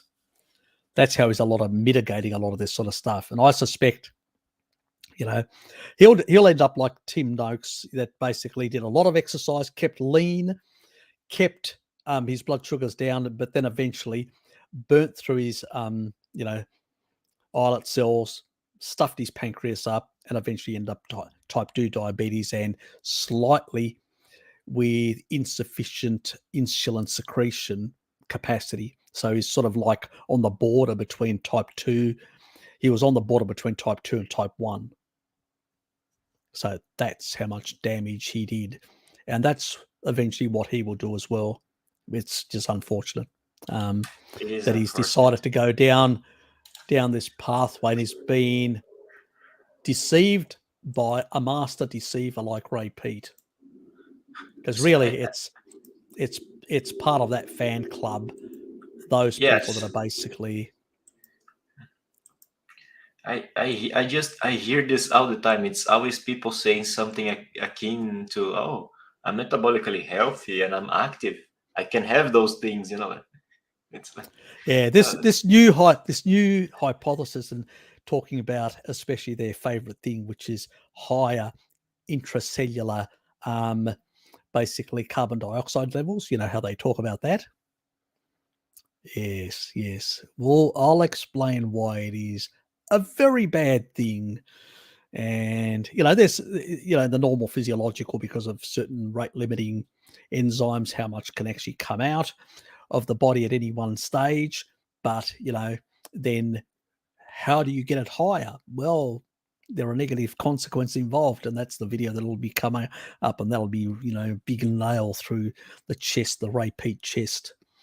So that will be fun. Actually, I enjoy those things. It's a bit like the video that I did with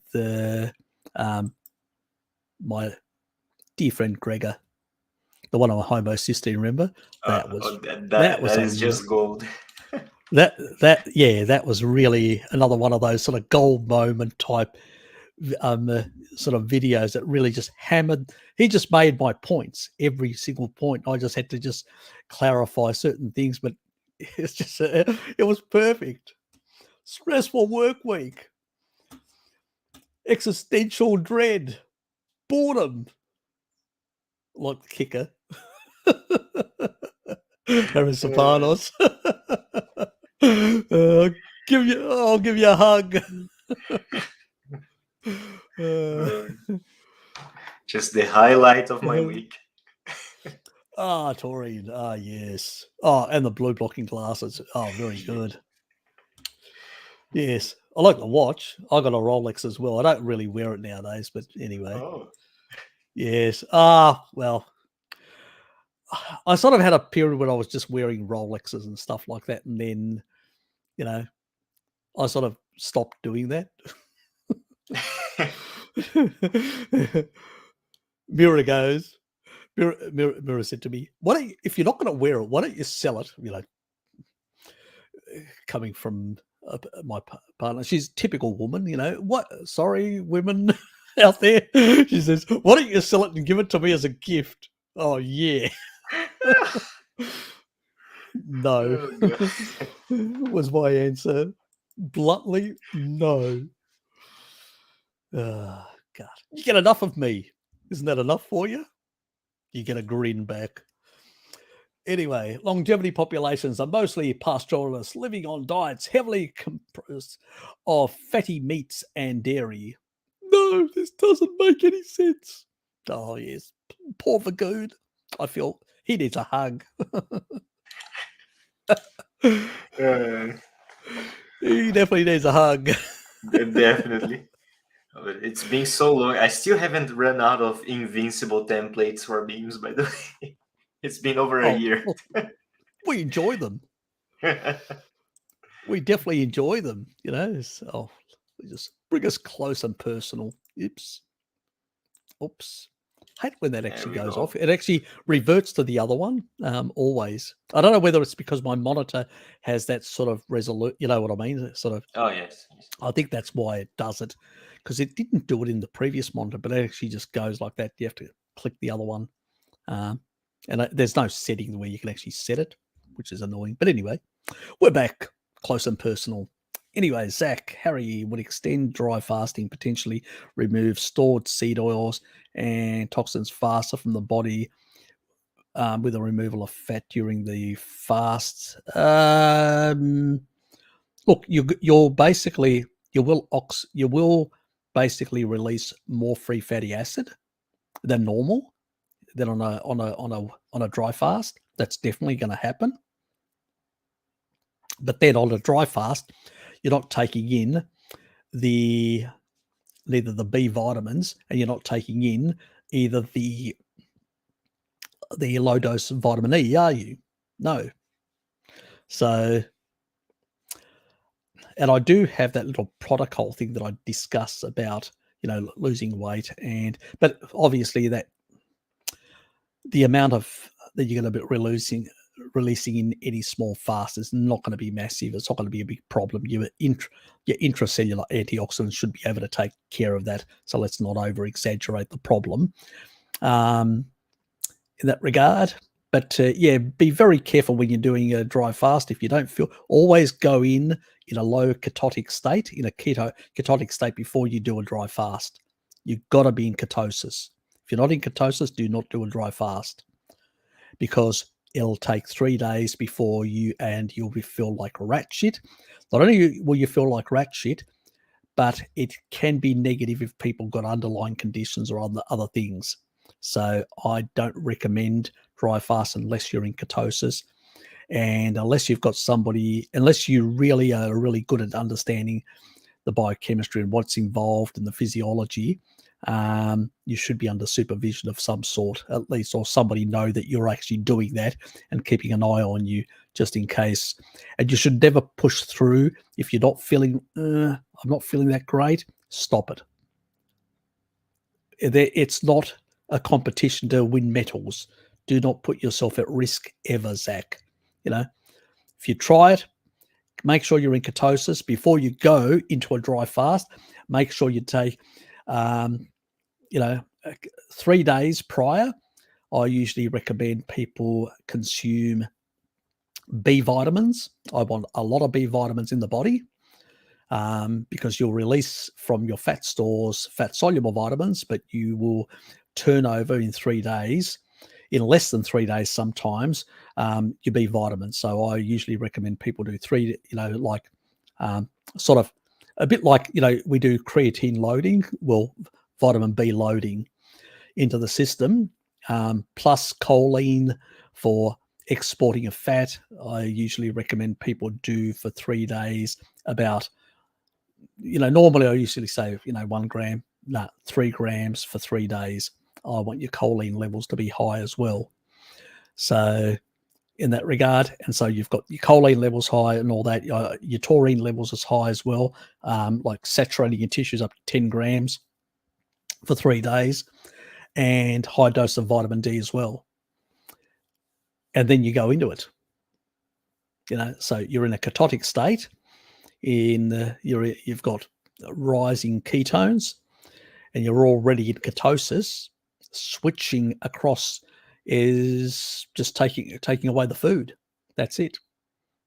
So it is just you'll smooth in quite nicely. Stick to 3 days. I was pushing to 4 days, but if it's the first time, definitely 3 days. Do not go over ever on a dry fast over 6 days. And you have to be really good to go that far, in terms of knowledge and listening to your body and all that. I would say most people, the majority of people, should never do a fast that long and should stick to 3 days, 3 to 4, maybe 4 days, but 3 days, should be your target. You're going to get all the benefits. You'll get amplified. Remember, 1 day of fasting of dry fasting is like 2 days of wet fasting. The equivalent. So doing 3 days, it's like doing, 6 days of, water fasting in that regard. So, and the reason for the high taurine levels that I like putting in 3 days prior is simple. I want enough taurine in there for the electrolyte side of things. So you get a much smoother ride coming into it in that regard, way more smoother ride. I mean, I did 3.5 and then I stopped it because I was going to do 4, but I stopped it deliberately because I needed to reset my gut because a day later I was going to have a barbecue with my brother and some others. So I had to stop it. I had no option. So, and I wanted at least to have 24 hours to sort of smooth back into normal eating. So that was the only reason I had to stop it under those circumstances. But if that wasn't on, if the barbecue wasn't on, I would have continued to 4 days. That was my plan. So I only did 3.5. So anyway, that's for another time to try that again. But yeah, so always listen to your body. I've done dry fasts where I've done 1 day and then I haven't really felt, I'm not really feeling that great. I've stopped it. We're not handing out medals. So do not put yourself at risk. So if you're feeling fantastic, day 2, day 3, I had a lot of energy. I was still going to work. I was still working. These were regular work days. Actually, I was very productive because I was in deep ketosis and I was in a really good state. But if somebody's not fat adapted, definitely never do a dry fast. If you're not fat adapted, you've got to be you have to know you're fat adapted. Basically, if you do a dry fast, within 24 hours, you will feel so bad and so brain fogged and really weak because you're not fat adapted. You'll really be like crappy. So you'll know very fast. So, and my urine was normal, very little. I only had very little urine, but it was, it wasn't dark at all. It was only on after the third day that my urine got a bit more concentrated and a bit more, yellower. That was it. But I was actually concerned that it was too light in the first day, and I'm going, why is it still light? Why am I not seeing any concentration, getting yellower?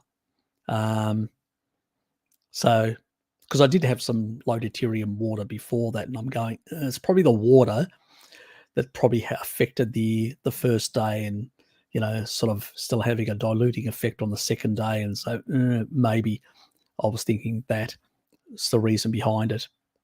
I don't know. Maybe it's a possibility. But yeah, but the thing is, my system sort of resolved and sorted itself out. So really, really important that you prepare properly. Bart I don't do consultancies, as you guys know.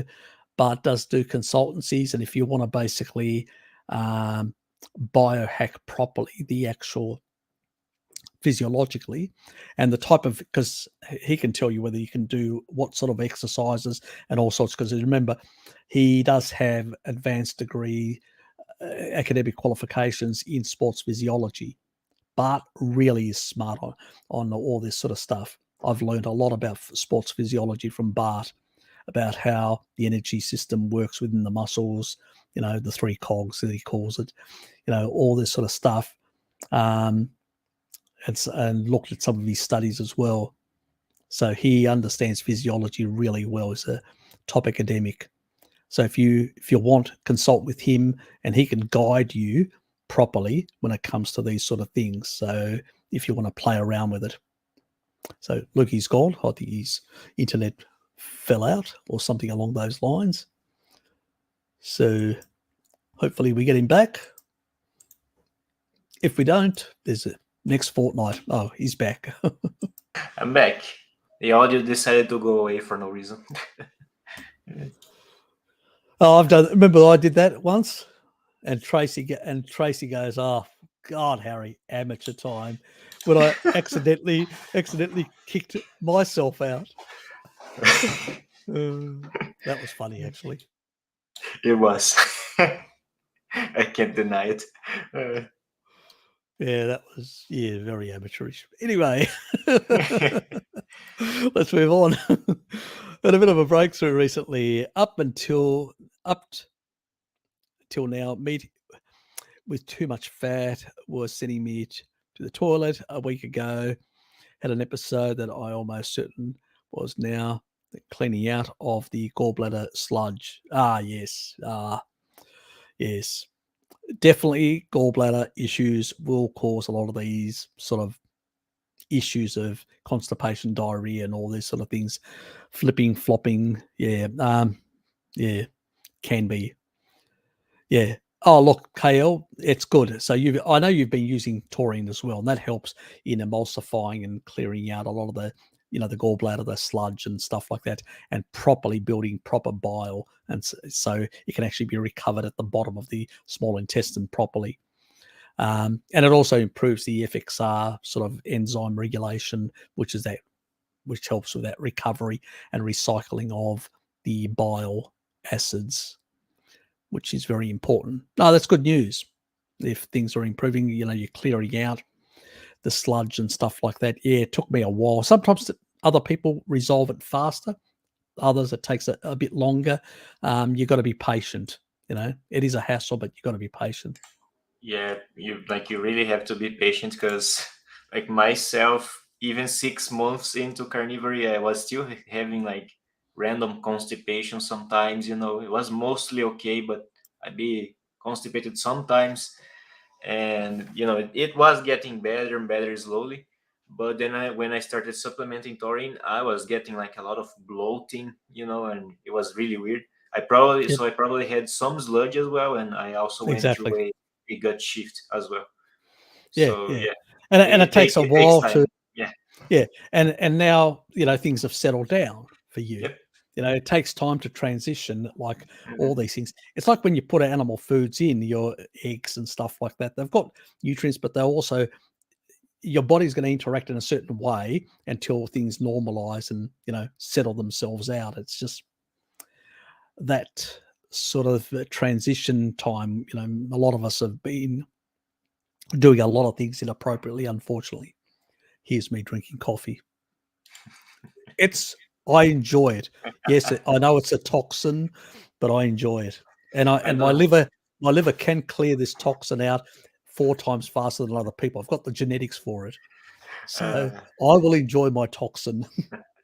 I finished my yerba mate earlier today, so I can't accompany you on my plant vice. Yes. Plant abuser. Perhaps look at some cooking channels. Yep. It's all about I'll actually ask. She's not here. She hasn't come back. She's probably still, when she goes shopping. Oh God, she can take her time. But anyway, she wanders. Let's go and take a look. She'll drag me. Let's go and take a look at this, Harry. I go, okay. So yeah. But anyway, when she gets back, hopefully I can get the recipe and I can get her to post it. Since I've been able to, since then, have been able to eat a nice little slob of pork belly with no problems at all, and right ribs cage pain gone. Fantastic. Yeah, it's a hassle, gallbladder sludge. It's really because a lot of people for many years haven't been eating enough, haven't been getting enough taurine. Basically, when you eat animal food, you get taurine. Taurine is the stuff that fixes the gallbladder and emulsifies things, and it creates the best type of bile acids. That's why mother's milk has horrendous amounts of taurine in it for the child for that purpose. And it also has a cleansing effect of the small intestine because there's high gut permeability in a young child. The taurine is going to seal the gut. Remember, vitamin D and taurine play a synergistic role in sealing the gut. So seal the gut, cleanse the small intestine. The child has less issues as a consequence. So, breastfeeding is not important? I beg to differ. Yes. Unfortunately, in our modern world, there's a lot of nonsense. Yes, you can make flour from chicken meat. Yeah, that's true. But my sister used to do that. I just have no idea how she does it. She used to, I think, blend it. Yeah, I'm not sure exactly how she does. I think I can actually find a guide for that, because there's this Brazilian carnivore that she got really famous because she does recipes with like chicken flour. But some of that is like really Frankenstein, because she even made a cake with that, and I was like, oh god, that is too much for me.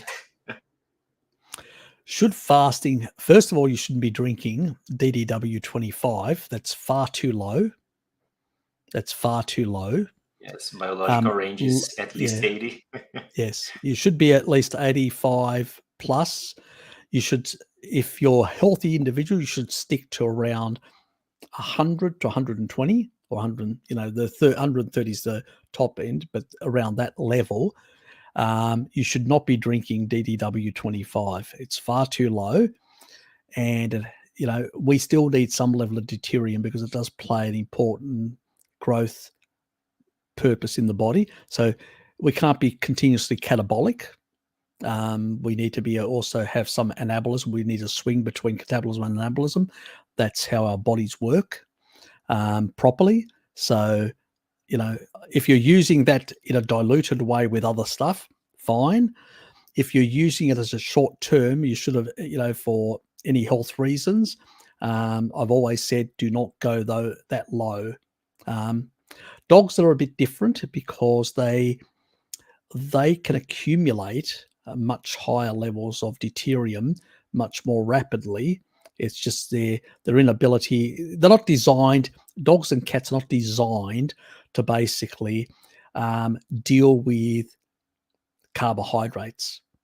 We've still got sort of like vestigial organs, like we don't have a cecum, but we still got an appendix. We've still got old genetics that are still there that we had once upon a time when our distant ancestors that we've evolved from had capacity to consume plants. And so we've still got that. There was no reason to lose that capability. Dogs don't have those things. And so, dogs and cats are far more susceptible to deuterium overload. That's why dogs and cat levels of cancer have gone through the roof with all the kibble that they're eating. It's the fastest rate of cancer is not in humans, but in dogs and cats. Vets are making shitloads of money, fist over a hand. Yeah, exactly. But that's where DDW 25 can really, in short-term usage, can really make the difference and shrink tumors. So for that purpose, and restore oxidative phosphorylation a bit faster in that regard. They do put other things, like they put the animal back on a regular animal-based diet, which means it's taurine. So the taurine there is helping as well with the other components in the animal foods. And, these are sort of important sort of differences. So, yeah, DDW25 was specifically for animals, not for humans. So stick to around about 85 or more. If you're healthy, about 120 odd is fine, because you're still basically also deteriorating. But in terms of fasting, it's interesting. Obviously, it's not a dry fast, and you're not, in a dry fast, you release far more free fatty acid, which means you will produce far more metabolic water from your own stores. So a fast is like a much deeper ketosis, a dry fast, than a standard ketosis or a standard dry water fast. So when you're putting in, obviously, something like even low deuterium water, you're still basically putting in something and supplanting something else. So no, I would, if you're going to do a dry fast, do a dry fast. I would not consider that as, because you're adding to the pool of metabolic water, which the body would create normally. So the more water you could put in, the less metabolic water, so the more metabolic water you'll produce from your own fat stores is the better thing to do. And that's the magic of the dry fast, that you're actually producing more endogenous water. It has effect on metabolism within so which potentially any water source, whatever, even low deuterium water source, would circumvent those mechanisms. So I would not call it an equivalent thing just because it's low deuterium. And if you're gonna, if you've bought some DDW25, dilute it with regular water, or better, even spring water like Evian or stuff like that, even better, because you don't want the fluoride crap and all that sort of stuff. So better to buy something like, we want to reduce halogens, in our body.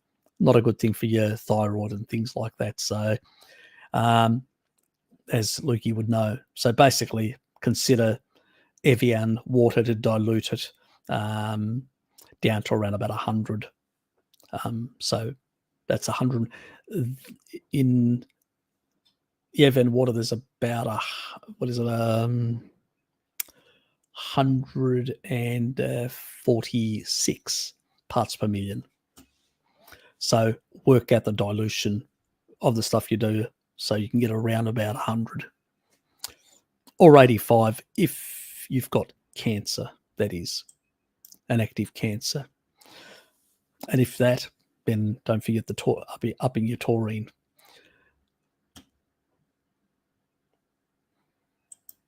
Yep. And use gelatin with eggs, white powders, various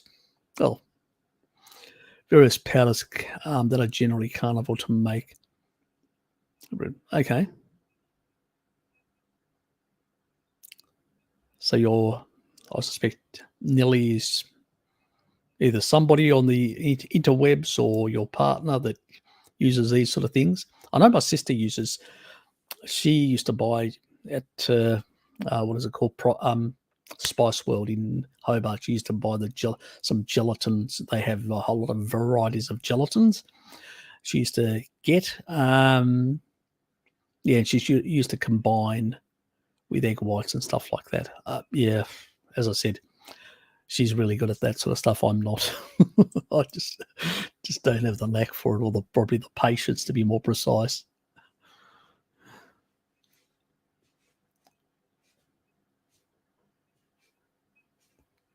Yes. Minoquinone 4 in high doses. Yes. You got to be very careful. You still need to consume a bit of calcium, and you still need to get taurine in there to regulate the calcium. because high doses of metaquinone 4 have the potential of lowering serum calcium. And that's important in order for a lot of biological functions in the body. So higher doses need to be tempered and regulated with additional taurine to regulate the calcium homeostasis. So it's a sort of I know a lot of the research was done in Japan with high doses of metaquinone 4, vitamin D, and not taurine. But remember, the Japanese also consume a lot of fish. They get high taurine from the fish. That's the missing element that didn't get into the study, is because it was already in the diet. So, as I said, when you look at the design of a study, there may be missing elements because people are not taking into consideration other elements in the diet. I'm a details person, and I pick those things up very fast. I go, aha, I suspect that's the other factor that's playing in there. Why, when they did similar research in other parts of the world, like in the US, they weren't getting similar results. And I go, I wonder what's playing the important role, or finding some of these side effect issues. And the Japanese weren't. I go, okay, yeah, there's some differences in the Japanese diet compared to those Americans who are making those claims about calcium derangements in homeostasis. But the taurine was sorting that out.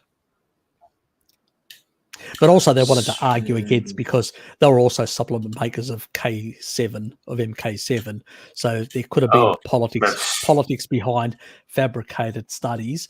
So, yeah, and they were rat studies. So I don't know. You know what I mean?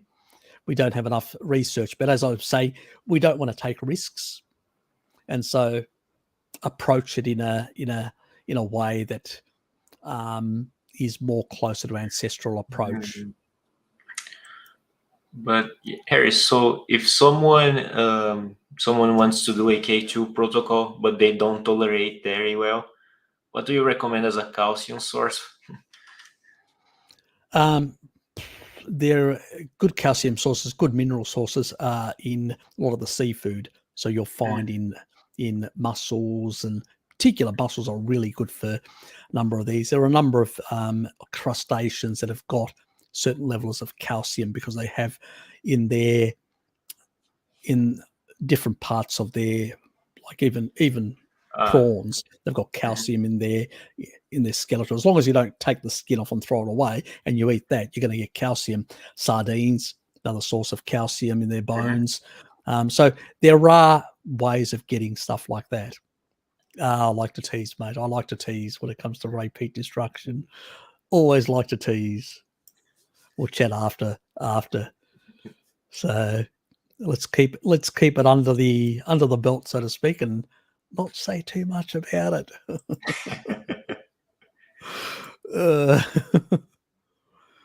You're welcome. You know what she's going to do? She's going to go out there and get a whole lot of cream to cream those kids up. Poor grandkids.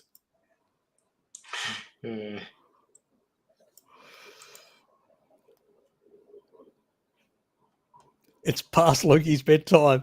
Somebody's keeping tracks. Scotty's keeping tracks on your bedtime as well. It's just like when I'm talking to Jared and he's eating and it's late night, apparently. And I'm like, why are you eating so late?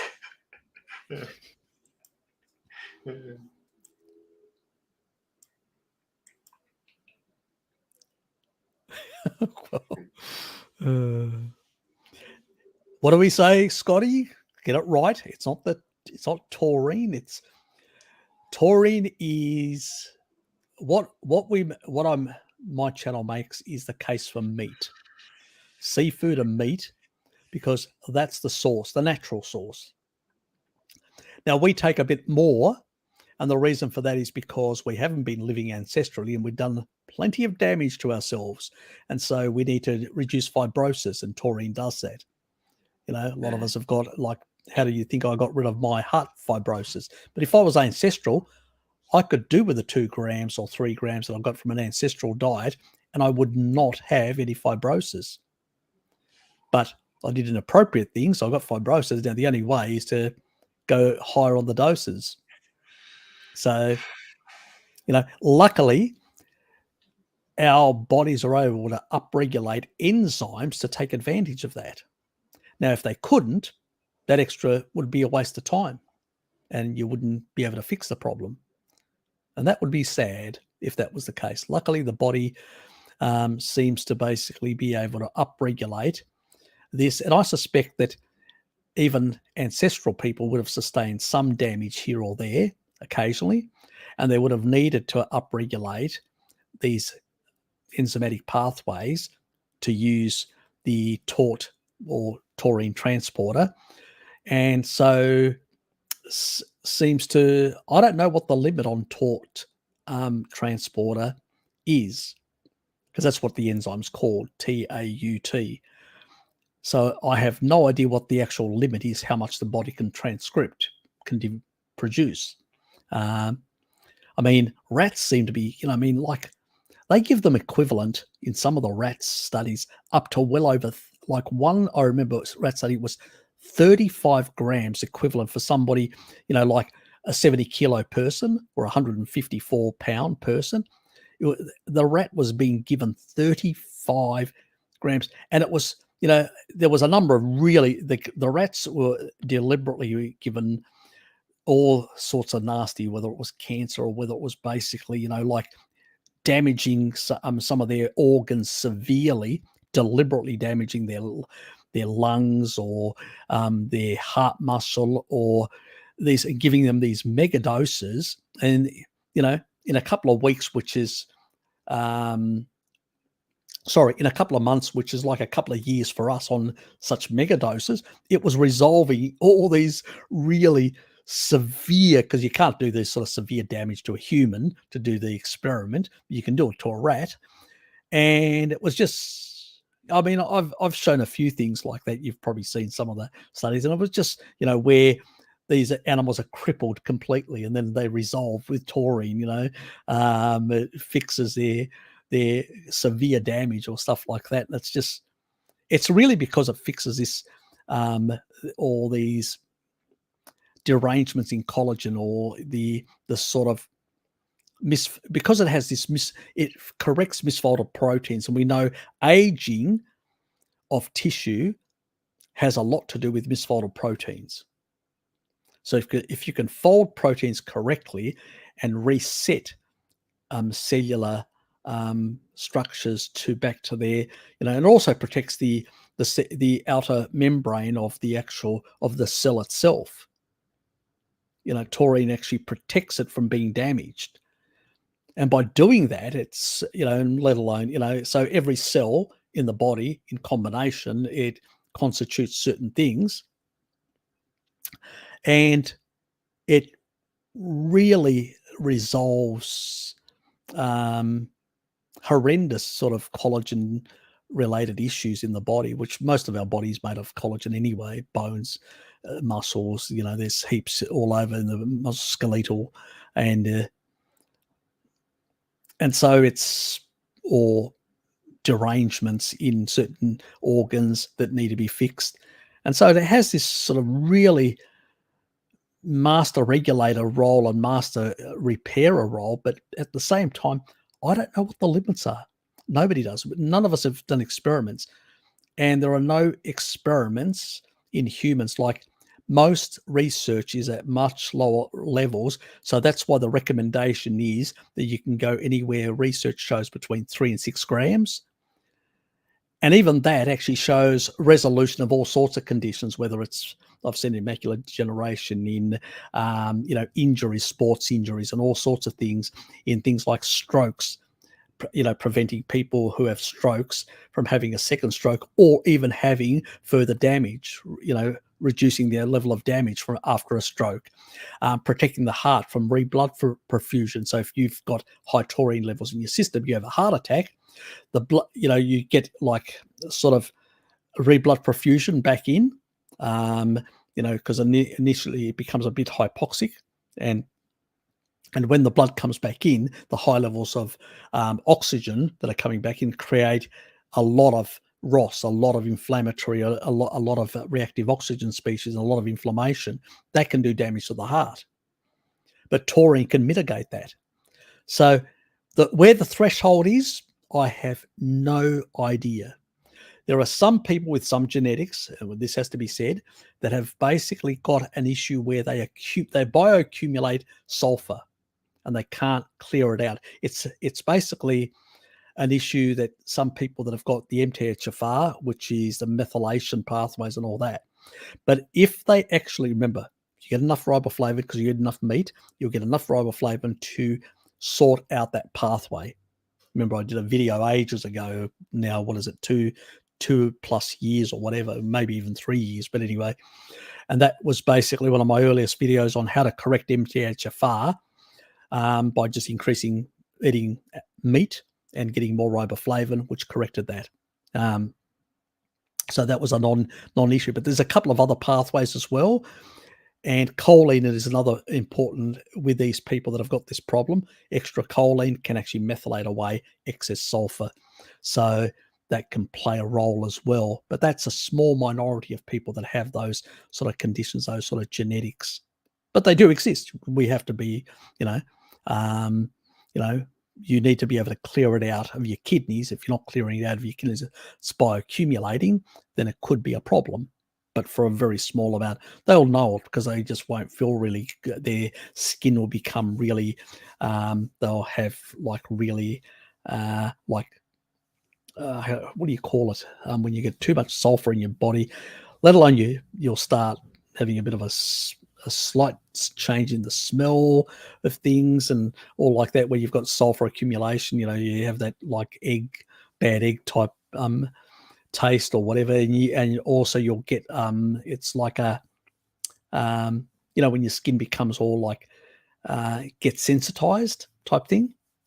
Yes. Where it's just like, that happens from other things, but it can happen from too much sulfur accumulation in these group of people. So it can be for a small number of people. So we need to be cognizant of that. I always remind people. I was going to put up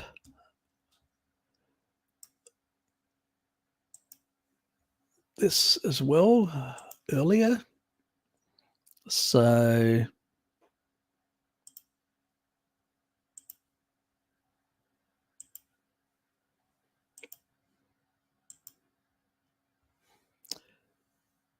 and that's Bart K's Discord.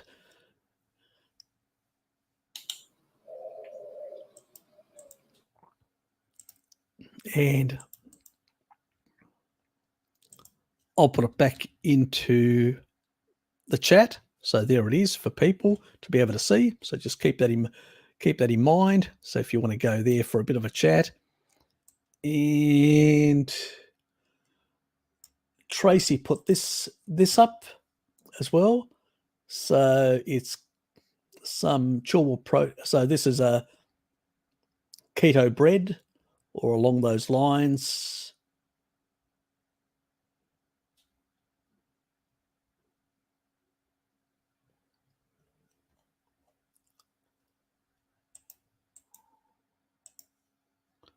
And I'll put it in again. Thank you, Tracy.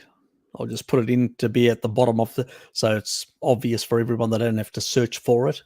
So that was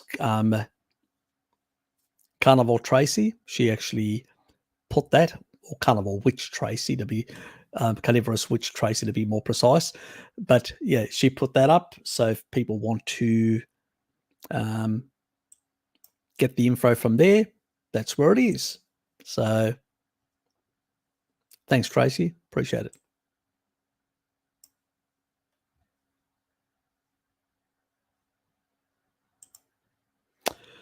Taurine and Beef Bacon channel. I enjoy beef bacon, Gary. You got a problem with beef bacon? I hope a cow runs you over and shits on you as well. I've been taking taurine since I started watching this channel. We just need to start chanting one of us, Whoa, that's it. victory. That's it. That's it. Yeah, exactly. New addiction off the ice cream addiction onto the beef bacon addiction, which is a much better one. Taurine ice cream.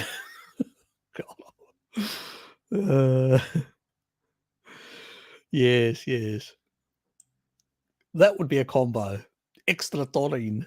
I will have extra taurine ice cream, please. Tor cream. Ah, yes. People are being creative.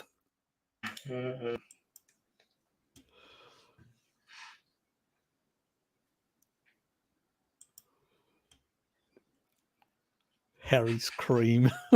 God. Okay. That could go many ways. Yes. Let's not delve further. Oh, there you go. It's something that I wasn't aware of, that caffeine. Interesting. Actually, caffeine does have coffee has niacin. It doesn't have a lot. Yeah, it does have niacin. It's probably one thing, where you get a bit of a boost where you keto, extra NAD. Okay.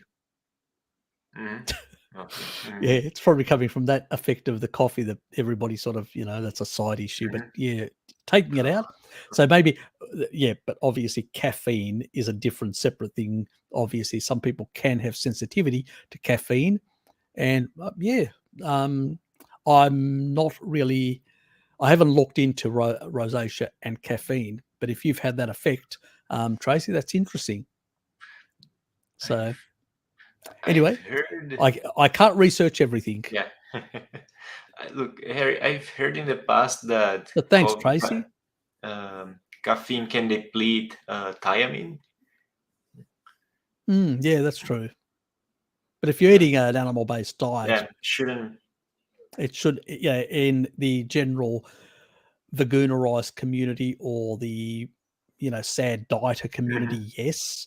And that's where you notice rosacea and a lot of skin problems amongst them, because they get less fat-soluble vitamins, less vitamin D, less niacin, less most nutrients. Both the sad dieters have one thing in common: nutrient deficiencies with the vagoons.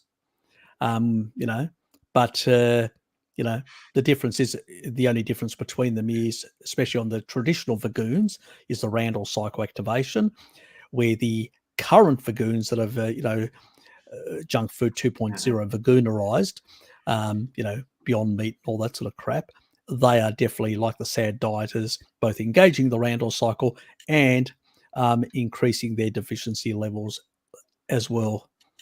So no difference. That's why they look very similar as well nowadays.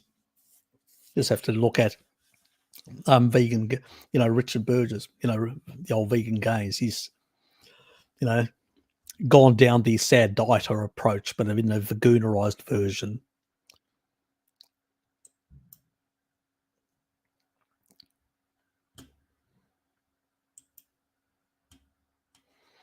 Not a problem. You're welcome.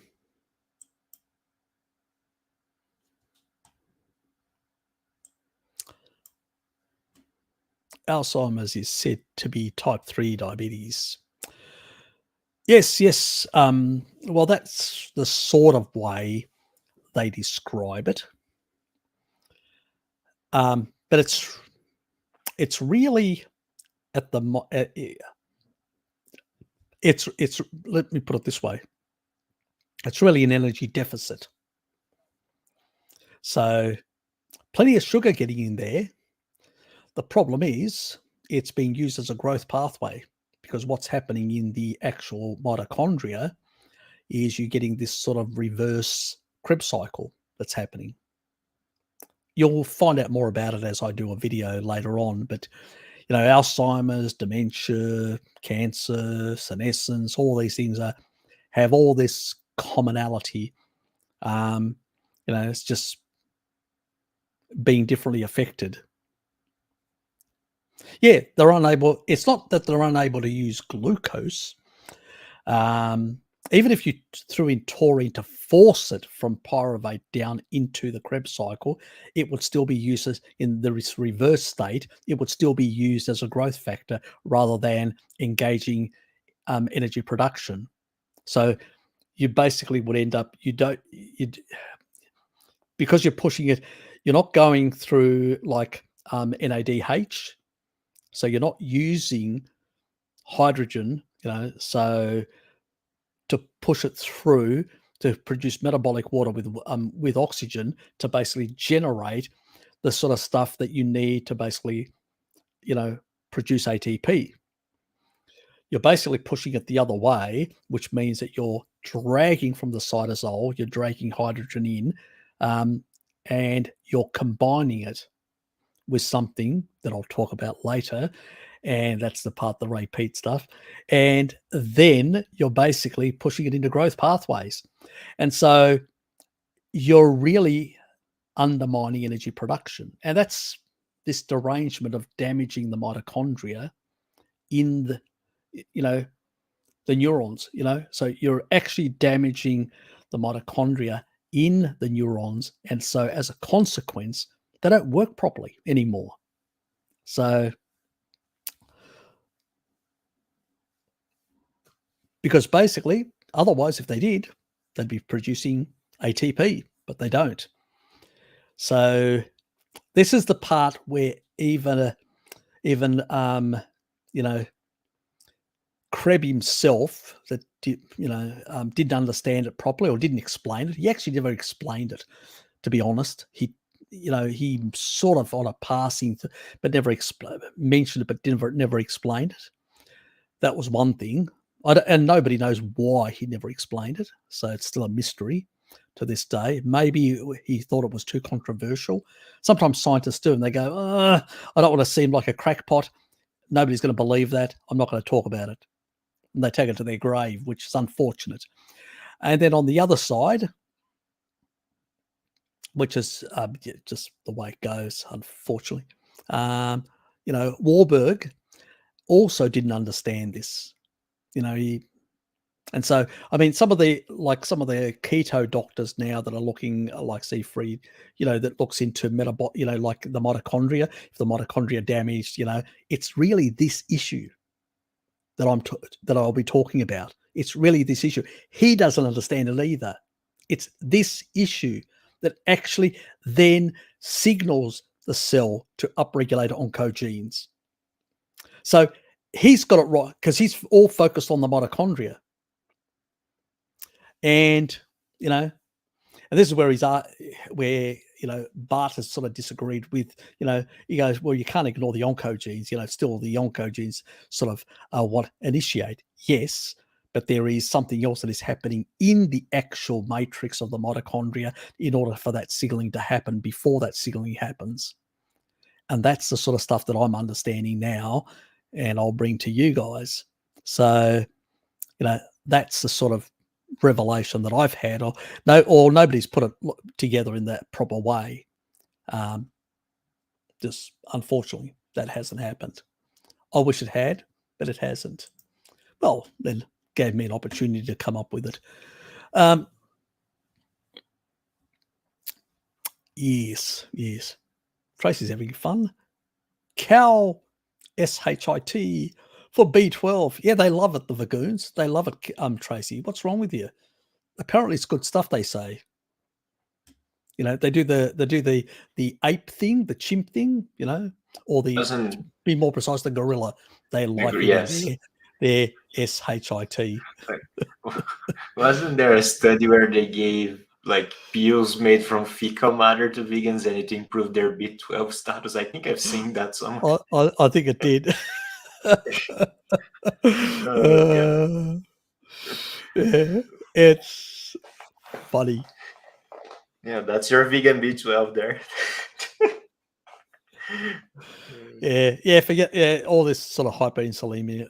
So that's insulin signaling, trying to say, I need to try and get that stuff in. Well, it's not getting in because of the other stuff that's happening, which I'll explain later at some stage in the next 2 weeks when I can pull my finger out, and still haven't finished Mira's business plan, and she's still nagging me about it. But anyway, still trying to finish so many other things for my family and partner, and so they've been taxing my time, to say the least. Anyway. So when I get over my family and friends, things that I have to do for others, then I'll start producing some bloody videos again, because I've sort of neglected that side, dealing with other things. Not even dealing with my things. That's the worst thing. God.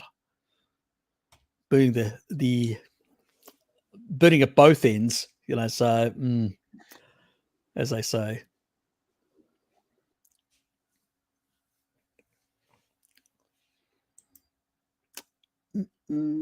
Cousin has had to return to Australia as his fiancée was jealous of the Brazilian woman. Women. She didn't trust his wandering eye. I get that as well. Well, I can't help nature. God. Maybe I said too much. Anyway, move on, Harry. Move on. Move on. I'm going to get myself into trouble. I know. All due to Randall's hyperactivation, blocked entry of glucose. Well, that does have an effect, but it's a bit beyond that point as well. Yeah, Randall's cycle definitely is an issue. But there are other things that are happening that are affecting Randall's cycle activation thresholds. So your threshold is going to change if you muck up the internal workings of the mitochondria. So I'll be touching on that at a later stage. Anyway, so is it worth doing a broad spectrum amino acid supplement if you're a bit run down? An essential amino acid, an EAA supplement, specifically an EAA supplement, yes. I've had a number of people that have actually taken essential amino acid supplementation, and they've seen improvements. In particular, if they're SAD dieters or people that just eat a general diet, and they've also had long COVID issues. Together with, it's actually helped. Carnivore's less of a problem because we get enough. We should technically get enough amino acids that we don't need a supplement. But I've actually found with, and this is again, carnivore diet plays a big role. This is why we didn't see it in the tribal areas. Sun, meat, and the taurine combination, all those things came together, and it's protective of Maasai and people like that. That's why we saw much lower rates amongst those people. It was only the people in the cities, not the people in the tribal areas. As even Mary that was around them didn't see any. So that tells you something. And I noticed when I actually, my brother's partner, she basically she's had a couple of times COVID. Not once, a couple of times. I haven't had, just once when I actually lowered my vitamin D and taurine levels to do that experiment, remember? And I got caught out. So now I'm not doing any more experiments where I lower my vitamin D levels or my taurine levels. So, but she did that, and it still didn't sort of help her with a long COVID sort of symptoms. She threw in essential amino acids, fixed it completely. So I was shocked. It was fixed. And then I thought about it, and I said, yes, she's probably not getting enough protein. So protein does play a role. And a number of protein, remember, methionine and glycine and all that also have antioxidant effects in the body.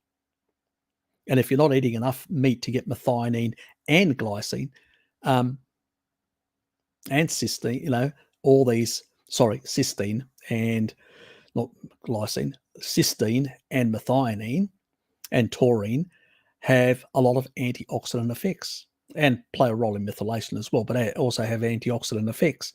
And so, you're not eating enough meat, you're not getting enough taurine, you're not getting enough, cysteine, you're not getting enough, basically methionine, which everybody demonizes methionine in particular. But anyway, has an antioxidant effect. So that's another element there that seems to have resolved her long COVID symptoms when she took on, and this was basically just an experiment. Sean thought about it and goes, "Why don't you supplement with some essential?" Because he had it for his when he goes to the gym for those purposes on those gym days. And so he said, "Why don't you take this?" And she said, "Okay, I'll try it." She tried it, and it really resolved the issues. So the combo worked.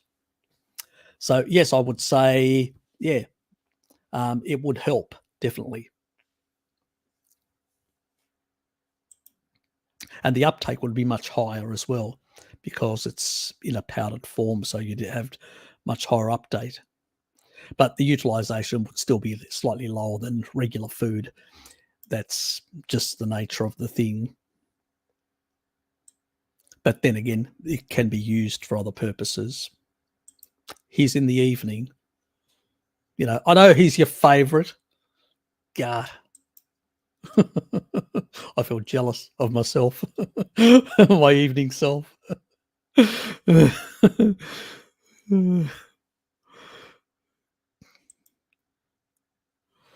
When the random cycle is activated, cells that are replete with fuel. Yep.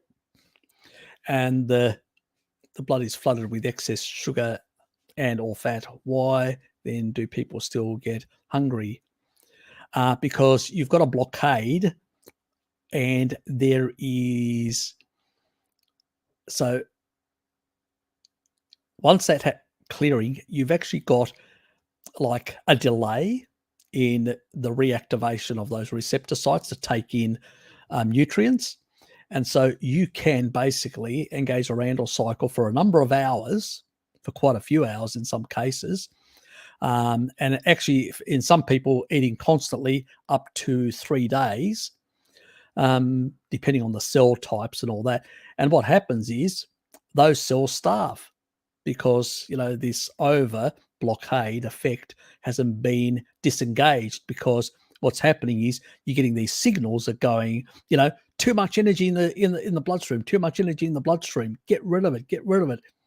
And so what ends up happening is you end up trying to push it out by converting it, shuttling it off to the liver to repackage and get out to be able to put it into adipose tissue. And there's the focus of getting it out of the blood, getting it out of there. But then what happens is automatically, when the disengagement happens, the levels in the blood are much lower. And at that stage, there's only so much to go around, and some of the cells will go, we need energy. There are delays in the transport. It's just like sending all the trucks to the compound, and then the store's going, we need this, and this. Where are those trucks? Yeah, and that is that yo-yoing effect that people get.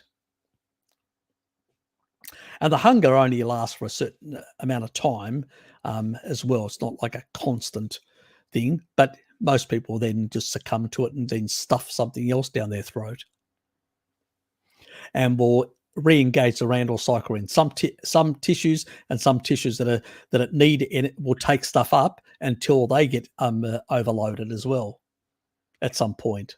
So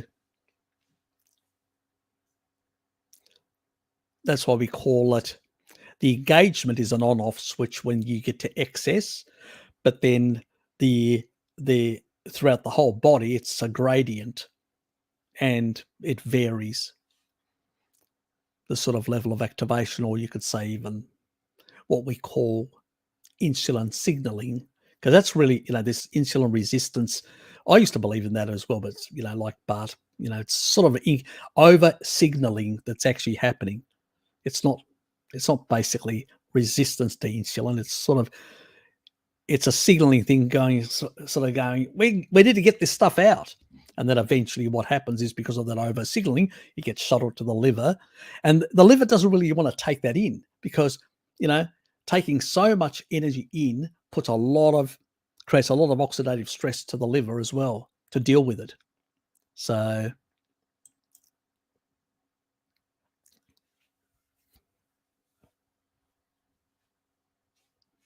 how do you change it? There's a lot. Look, weight set points, there's a lot of factors. You can prime up by eating a lot to push your metabolic rate up. You can increase your muscle mass, your lean body mass. The more muscular you are, the higher the energy requirements will become. And so you will then actually, whether your body likes it or not, will have to release to basically provide support to that tissue. Now, if somebody's done a lot of damage, they're very old or they're middle-aged, they've done a lot of damage, they've got a lot of mitochondrial damage. Most of your mitochondria are actually in reverse. The Krebs cycle is in reverse, in growth form, growth rather than basically oxidative phosphorylated state. Then you really need to fix the mitochondria to basically, sort those things out. So you can only get so much, in terms of, because you've got a lot of tissue when you're overweight. And what happens is you're cutting back on the amount of energy coming in traditionally. And so your body has no option, and your insulin is much lower. So your body naturally is going to pull on the resources that it's got on the body to support the existing tissue. So the tissue volume is high. So it really needs enough energy to maintain that tissue. And so it has to take from Peter to pay Paul, that sort of thing. At some point, you get to this threshold where the existing energy supply coming in and all that sort of balances itself out. That's a plateau. And where somebody hits a plateau will depend on a lot of factors. But mitochondrial function is a very important thing. This is why young people can eat shitloads of crap and lose weight very quickly, because they've got high mitochondrial density. And unfortunately, it's something that people don't want to hear. They hate me for this when I say it. I say it can take up to a decade to turn over cells to basically fix mitochondrial damage that's happened over decades. People don't want to hear it. I know, they want a quick pill. They want a quick solution. It's the way we've been brought up in the medical fraternity, which is really a Band-Aid solution. They just give you a Band-Aid, a quick Band-Aid. I give you a long-term solution. If you persist and work on it, and sometimes people that have basically got these conditions really need to keep it clean. I'm not kidding you. You really need to keep it clean. There are no indiscretions, because you basically need to maintain way less insulin signaling and more hormone-sensitive lipase signaling in order to get rid of that sort of stuff. And at the same time, you may have to go higher on the protein. First, get yourself into ketosis, and then go higher on the protein side, restricting, not over restricting. You still need some to support your endocrine system, some fat, but restricting it slightly, eliminating things like a lot of dairy fats, especially liquid fats and stuff like that, creams and stuff like that, in order to basically allow your body to tap into your own resources. That's another mistake a lot of people do. They consume a lot, especially if they've got inefficient mitochondrial function. A young person, like Lukey, can consume plenty of dairy, do some weights and stuff like that, and still have difficulty holding on to weight. Where somebody basically that's middle-aged or whatever will struggle far more for those exact reasons. So you're an animal. Hello, Tubby friends. That's why we love him. Gets to the point very quickly. He knows. Well, 25% of my subscribers are middle-aged. 25% are older. 25% are young, like Lukey, and another 25% are in their 30s, around about their 30s or whatever. So, well, that's what YouTube tells me anyway. I just have to go on that. So I've got the whole gamut. Not children, obviously, because I deliberately, because otherwise you can't satisfy the YouTube censor board otherwise. So Obviously, they don't even see me because I've actually restricted that. There's a setting in the thing. So, and I mean, young children, what are they going to get out of this channel? I mean, they wouldn't even understand half the things I talk about. So it'd be useless for them anyway. And then you'd have to be very careful what you said because of the AI. Even what people put in the comments areas, it's really crazy. When it's for kids, you have to you got to control every little thing as if they don't hear worse things in the playground. But anyway, that's YouTube for you. So that's my pretty much. I'm even between the very old, the young adults, the very old adults, and the top and bottom end of the middle-aged type groups. So I'm 25% of every one of these groups. So it's a quite interesting sort of. But that's the nice thing. I get very varied questions because people have different issues, obviously. So in that regard. But yeah, look, taurine plays a big role in mitochondrial health and sometimes upping the levels and also forcing the body to basically clear out glucose efficiently through the Krebs cycle and actually improving the reparative effects of animal-based diet to correct a lot of these things over time will basically improve your functioning in that regard. But the quickest way, even Bart noticed that he's a middle-aged person with had plenty of damage in his time. When he basically put himself into a ketosis state and then upped his protein by priming, the Raymond sort of thing, which is an old traditional bodybuilding thing of priming, eating shitloads of protein, with some fat, and you basically really build, you stuff yourself, you really enhance it. If you're taking taurine, which he was, it actually magnifies the effects of muscle protein synthesis. You build more muscle, I can tell you, you will start using more of your adipose tissue if you're not eating enough. You'll strip it off your body very fast. It's how the old bodybuilders used to do. They slightly underate after their priming, fat, and they ripped their own fat off because they had a lot of muscularity. I trained half an hour once a week at home, and oops. That's a pretty big muscle for, look at my face and look at, that's a very big muscle in that regard for a 56-year-old. I had smaller muscles. Now they've actually popped out, and all that. You can build muscles in any age, believe me. I did a lot of mitochondrial damage with seed oils and all sorts of shit in my days, and plenty of alcohol and smoking and I think I covered most vices. Yeah, I'm just wait a second. Without going into them and numbering them all, we'll move on. Before people start thinking, what sort of person were you, Harry? Obviously, we love to hydrate with fat.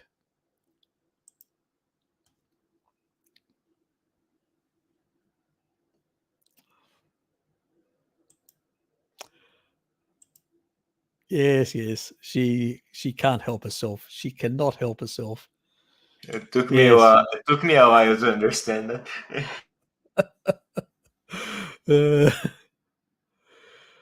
Does dry fasting trigger hair loss? If yes, can this be prevented? Undernutrition will actually, the biggest problem with hair loss is undernutrition. So that's the biggest problem. I've got genetics that I should be bald. Most of my relatives are bald. So my hair sort of grows quite a bit, if you can see in that. So you can see all this hair. I used to have a lot of right through here. It was sort of alopecia and on the side. So I was sort of getting like a a bald spot in the back, a bald spot in the middle, and this sort of whole area and all that. So my other cousins have much more balder than me. They've lost a lot of their hair and all that. But since I've been taking a lot of sulfur amino acids and all that, I did it for my heart, obviously, but it actually sort of improved keratin, which is important for hair, for collagen, and for nails. Improved my nails, improved my hair, the taurine did, and increased the amount. And so it actually fixed the problem. I'm going, my alopecia's going away. And then I did a bit of research and realized, oh, okay, sulfur amino acids do play a role. So more meat, more sulfur amino acids, and I was getting better results. But look, short-term fasts you're not gonna lose your hair with a short-term fast. It's only if you undereat protein and the nutrients inside the meat for a very long time, then yes, you can get hair loss. And it happens on people on, veganized diets, like especially the fruitarians, keto people who eat too much fat, undereat protein, same sort of thing. You still need, this hair is made of protein.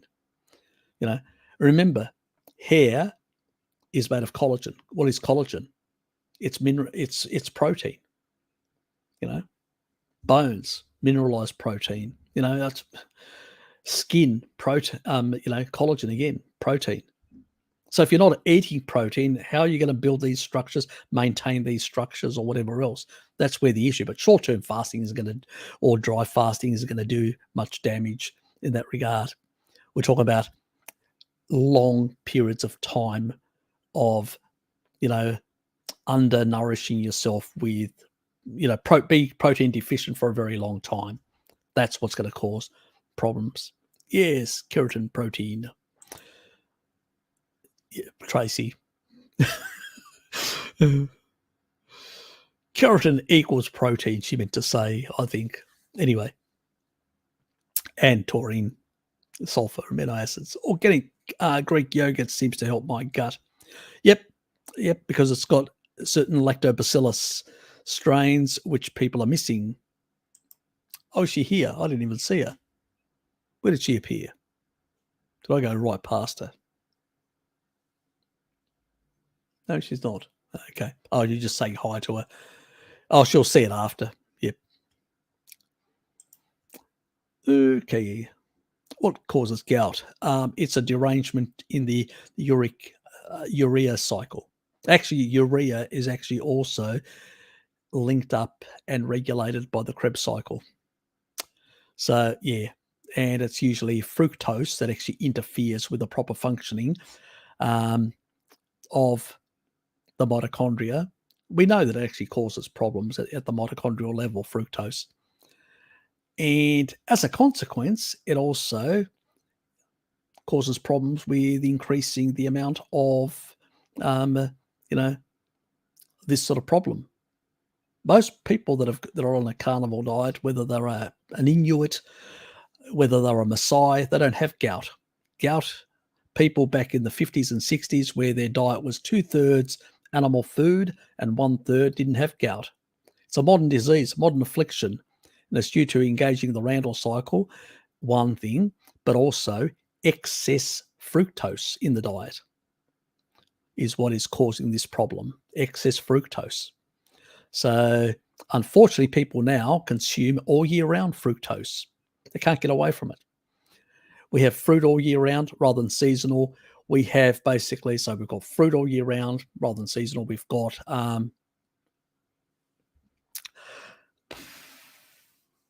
raw sugar that we use, high fructose corn syrup, you name it. The planet's just awash with fructose.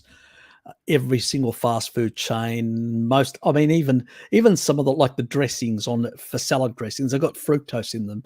It's just endemic through the food supply. That is why gout is on the increase. So, yes. Usually people go on a carnivore diet and get rid of fructose, their gout levels go away. So we've had a number of people that's happened to, but you've got to get rid of the fructose. That's what causes derangements in the urea cycle. Anyway, can I, Avi, RF Bead? Yes. Good evening, fellow Taurines. Yes, he's stateside. Here it's morning, or well, it's midday for me. Still the gut. Yes, taurine and vitamin D. That's an easy one. Yes, to some degree. The better it sort of helps with the methylation side of things, but the big one is choline. Choline methylates away because it actually increases also estrogen, so it also methylates away and actually reduces the effect. So it's a combo of taurine and choline that actually help with that. But obviously, they can only help so much. There's a rate limiting level when it comes to your liver, how much work it can do. And if it's dealing with mold, then it can't do a whole lot of other things. So long term, it's not going to be, you need to resolve the mold problem. So you need to clear up the areas. But if you want to clear it out, if it's in your system and you want to clear it out of your system, taurine and choline are the two key things that we need to put in there to help improve that whole problem. And if you also have genetics of MTHFR like I have, then obviously a methionine-rich diet, which a meat-heavy diet, is going to help as well in that regard. So, because you get the riboflavin to support the MTHFR primary pathway to reduce the damaging effects of this sort of stuff, these toxins. So, yeah, keep that in mind. Anyway, you mean Maria Emmerich? Did you ask a question of, don't know who? KL. Thanks, mate. Appreciate it. Oops. Need to go on here. Had to jump off earlier, but just wanted to say thanks for all your help and advice, Harry. You're welcome.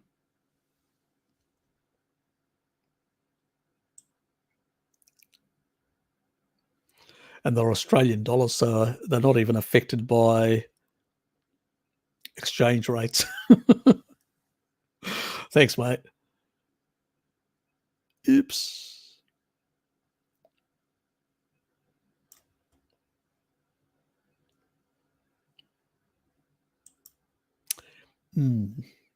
Don't know. Is that she's got a question mark? Is that somebody you know? Just yeah. So I mentioned the whole like chicken flour thing and also the cakes, and she was probably referring to the fact if those recipes were from. Yep. Oh, gotcha. Yeah, they're heavily inspired by Maria's recipes, including the one she posted. Yeah, that same lady. Yeah, gotcha. Yeah. I'll take a bit of a look as well.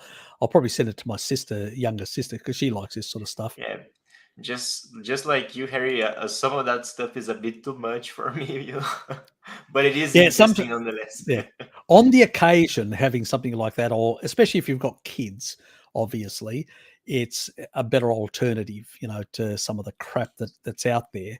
And obviously, for us, a lot of this does have components of animal foods that are processed, so they're going to have higher deuterium. They're also going to have the processing effect does that, and also they're going to have lower nutrients. So obviously you can't treat this as food; it's a treat, but it's a version that's not going to be as problematic as some of the other stuff out there.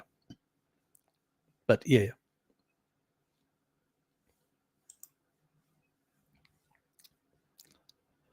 I thought dingoes were dogs that can't handle kibble. All dogs can't handle kibble, and neither can cats. They're not designed for it. And it's the reason why, like, some cats and dogs will consume some greens, in nature. And for cats, it's sort of getting rid of fur balls. For dogs, it's sort of like having a hormetic effect that actually helps with some of their immunomodulating effects from what we think. So it's sort of, the dog gets a lot of sort of a hormesis effect from these sort of, and it just has certain types of wild plants. We're not talking about, it's not eating potatoes or crispy treats or stuff like that. It's eating basically certain green plants, like the catties, but the cat's doing it to get rid of fur balls, sort of binding it in a certain way from what we understand, because it doesn't consume a lot, just a small amount deliberately of grass, deliberately to try and actually entangle it with the fur balls to get it out, to be able to sort of lubricate the sort of, to be able to get it out of its throat, where dogs are using it, we think, in sort of like a hormetic effect. They don't consume a lot, just a small amount, but they seem at certain times of the year to do it, or not always, so it varies. So it seems like, like a witch, a shaman in the past would have basically given somebody with an ailment something. I think it's something similar in that regard. So along those lines. Yep. Yes. But anyway, let's move on. And that was that part. I'm going to pull the plug shortly in about 10 minutes because I have to be somewhere else. I'm nearly falling asleep. Perfect timing in that regard. Does oxbile supplement help body detox? I'm adding taurine and choline to help restore gut liver function. Yep, basically. Look, oxbile, it can be used in the initial stage, especially if you've got a gallbladder that's actually not working well at the moment. So you can still absorb the fat-soluble vitamins. You can still absorb a number of things. And so, once the liver function and gallbladder function improve, then you don't need to take any more oxbile. So it's a short-term thing to take, and then eventually things, as they resolve themselves, then you switch over. So view it as a short-term thing, and you have to listen to your body and work out, where am I getting, and you may get some of these sort of strange sort of diarrhea, constipation, because that does happen due to gallbladder issues. And then as that resolves, you will sort of normalize, and you'll know, yep, I'm beyond that point, and don't need this other stuff. So just keep that in mind, Zach. And if you need somebody to sort of coach you or stuff like that, well, consider somebody like Bart, in terms of, doing a consultancy with him if you need somebody. There is a number of others. I've got all the featured channels at Pim, Mary, and a couple of others down there, people that you can probably, that do consultancies. I got a day job, don't have time. I did some initially when my channel was very small and I had a bit of time, and it was for people that had really severe conditions like cancer and stuff like that. I did those for free. That was just basically, but I just couldn't sustain it. I was burning the candle at both ends, as they say, and you can only do so much in a day. Otherwise you'll burn yourself out. Harry, what are your thoughts on cold thermogenesis, like ice baths? Oh, look, it has a hormetic effect. And so can actually improve immune functioning and stuff like that. But again, it's overblown. It's small, the effect. And you can get similar effects from, animal nutrition and reducing other crap in your environment. Exercise also has a hormetic effect. How much hormesis? Too little hormesis, not a good thing. Too much hormesis can be a bad thing as well. So it has to be within a range, So it's like stress. Too much stress, problem. Too little stress, also a problem, So, if you had very low cortisol, very high cortisol, that's a problem. So there's the sort of physiological range, and then there is outside the physiological range, either too little or too. So I know a lot of people tout a lot of this sort of stuff, but if you take a look at a lot of the longevity populations, they weren't doing cold thermogenesis now, were they? To get to over 100. I know my great-grandfather wasn't. He was just eating dairy and meat. He hated vegetables, lived to 107. So, and most of the actual long-lived people are pastoralists. If you take a look around the world, even the low Melinda people, the vegetarians. Remember, I did the Grundy video. 50% of their intake was was dairy based. That's excluding the eggs, the seafood, and other things, and some of them eating even meat. In those days back there, pre-refrigeration, it was 2/3. The difference is they were doing 2/3 while everybody on the standard diet was also doing 2/3, but also they were consuming a bit more sugar and other things and doing less exercise. And that's why those vegetarians were slightly better in their, general sort of stuff. And even there, they fabricated the data back in the 1950s. The study that Bart chose, the inverse was true about the animals' intake food of meat. But anyway, that's another sideshow of fabricated how. But in general, as Grundy himself went there, and the nutritionist told him, no, our people, this is our dietary approach. It's not low fat. It's a lot of dairy food. So that's how they did it. They don't do it anymore. Why do you think they don't do any studies from that region anymore? Because the stats would actually end up very differently. They've become sicker over time, and they are more closer, less of a blue zone, I would say, and more closer to being more like a sad diet because they've gone more plant-based. And that would really stuff up the narrative now, wouldn't it? So that's another sideshow on that issue. But yeah.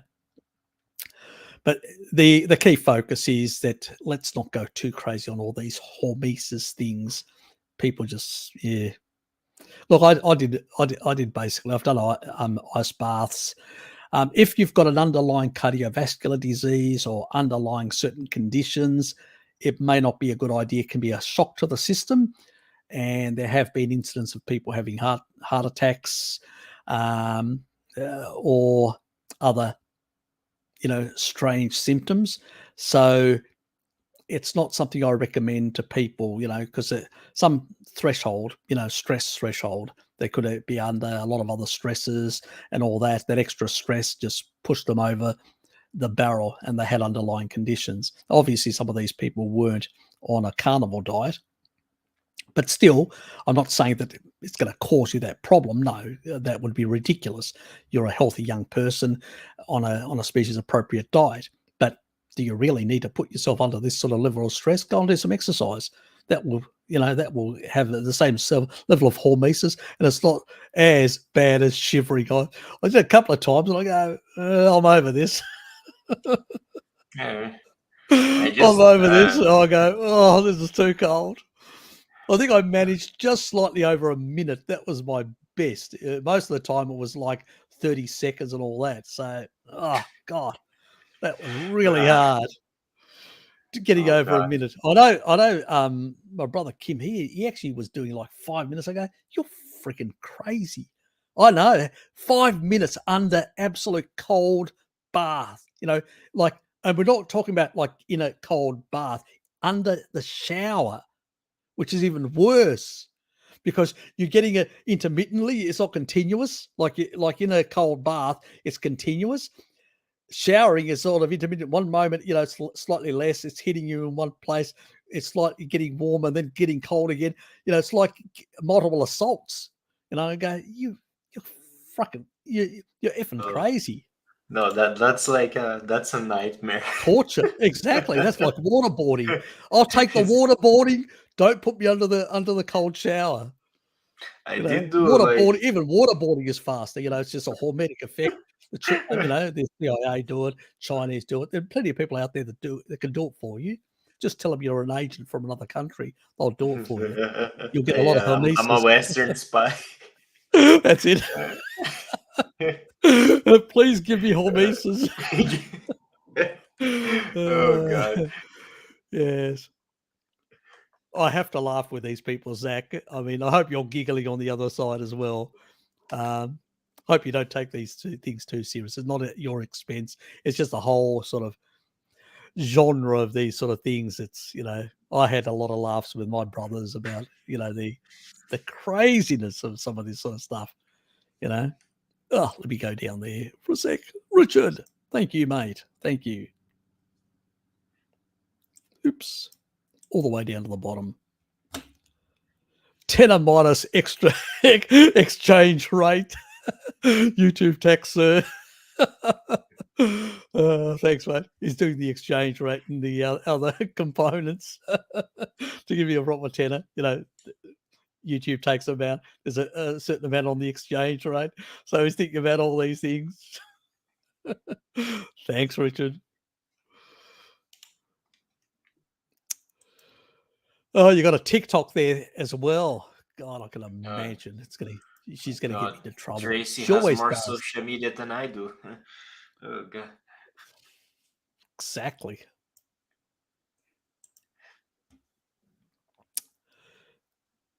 Okay.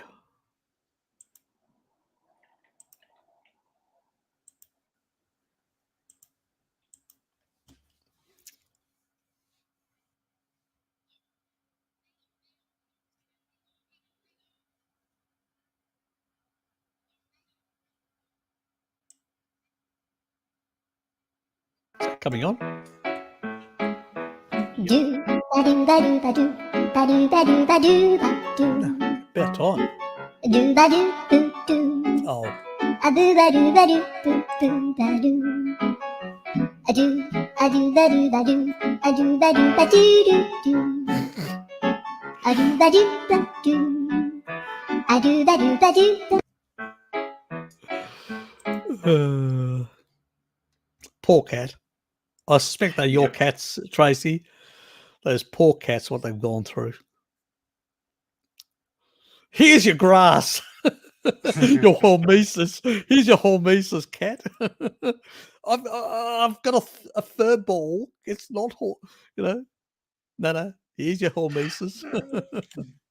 Just trying to get the Yes, glasses yes. for business.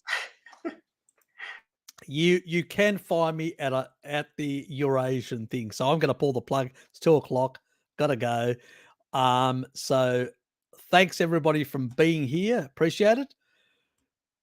Take care. Thanks for the support from everyone, and from the extra support from Richard and KL. The monetary support, that is. Thanks, appreciate it. And my cat eats grass.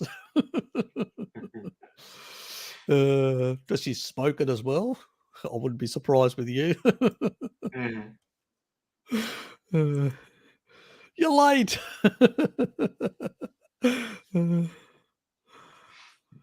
Beckley. Yes, you're late. So yeah, you'll have to go. You have to rewind to the beginning of 3 hours of live stream Yes. and then rewatch it. And in about 4 hours from now, we have the Eurasian live stream that pops up. And so, yes, then this middle-aged guy goes away. Roy, who's apparently, according to Tracy, somebody much better. It sort of, I don't know, does it for her. He'll be appearing on that one. It's got those sort of glasses. Yeah, Calls them stylish blue blocking glasses. glasses. Stylish. This is style. Anyway. Bye, peeps. Have a great day. You too, you're an animal. It's been a while. Where have you been hiding?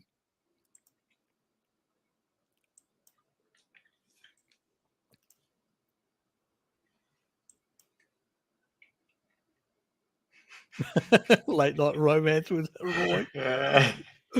Buffering.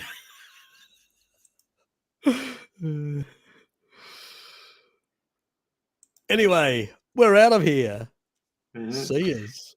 Stay well, everyone.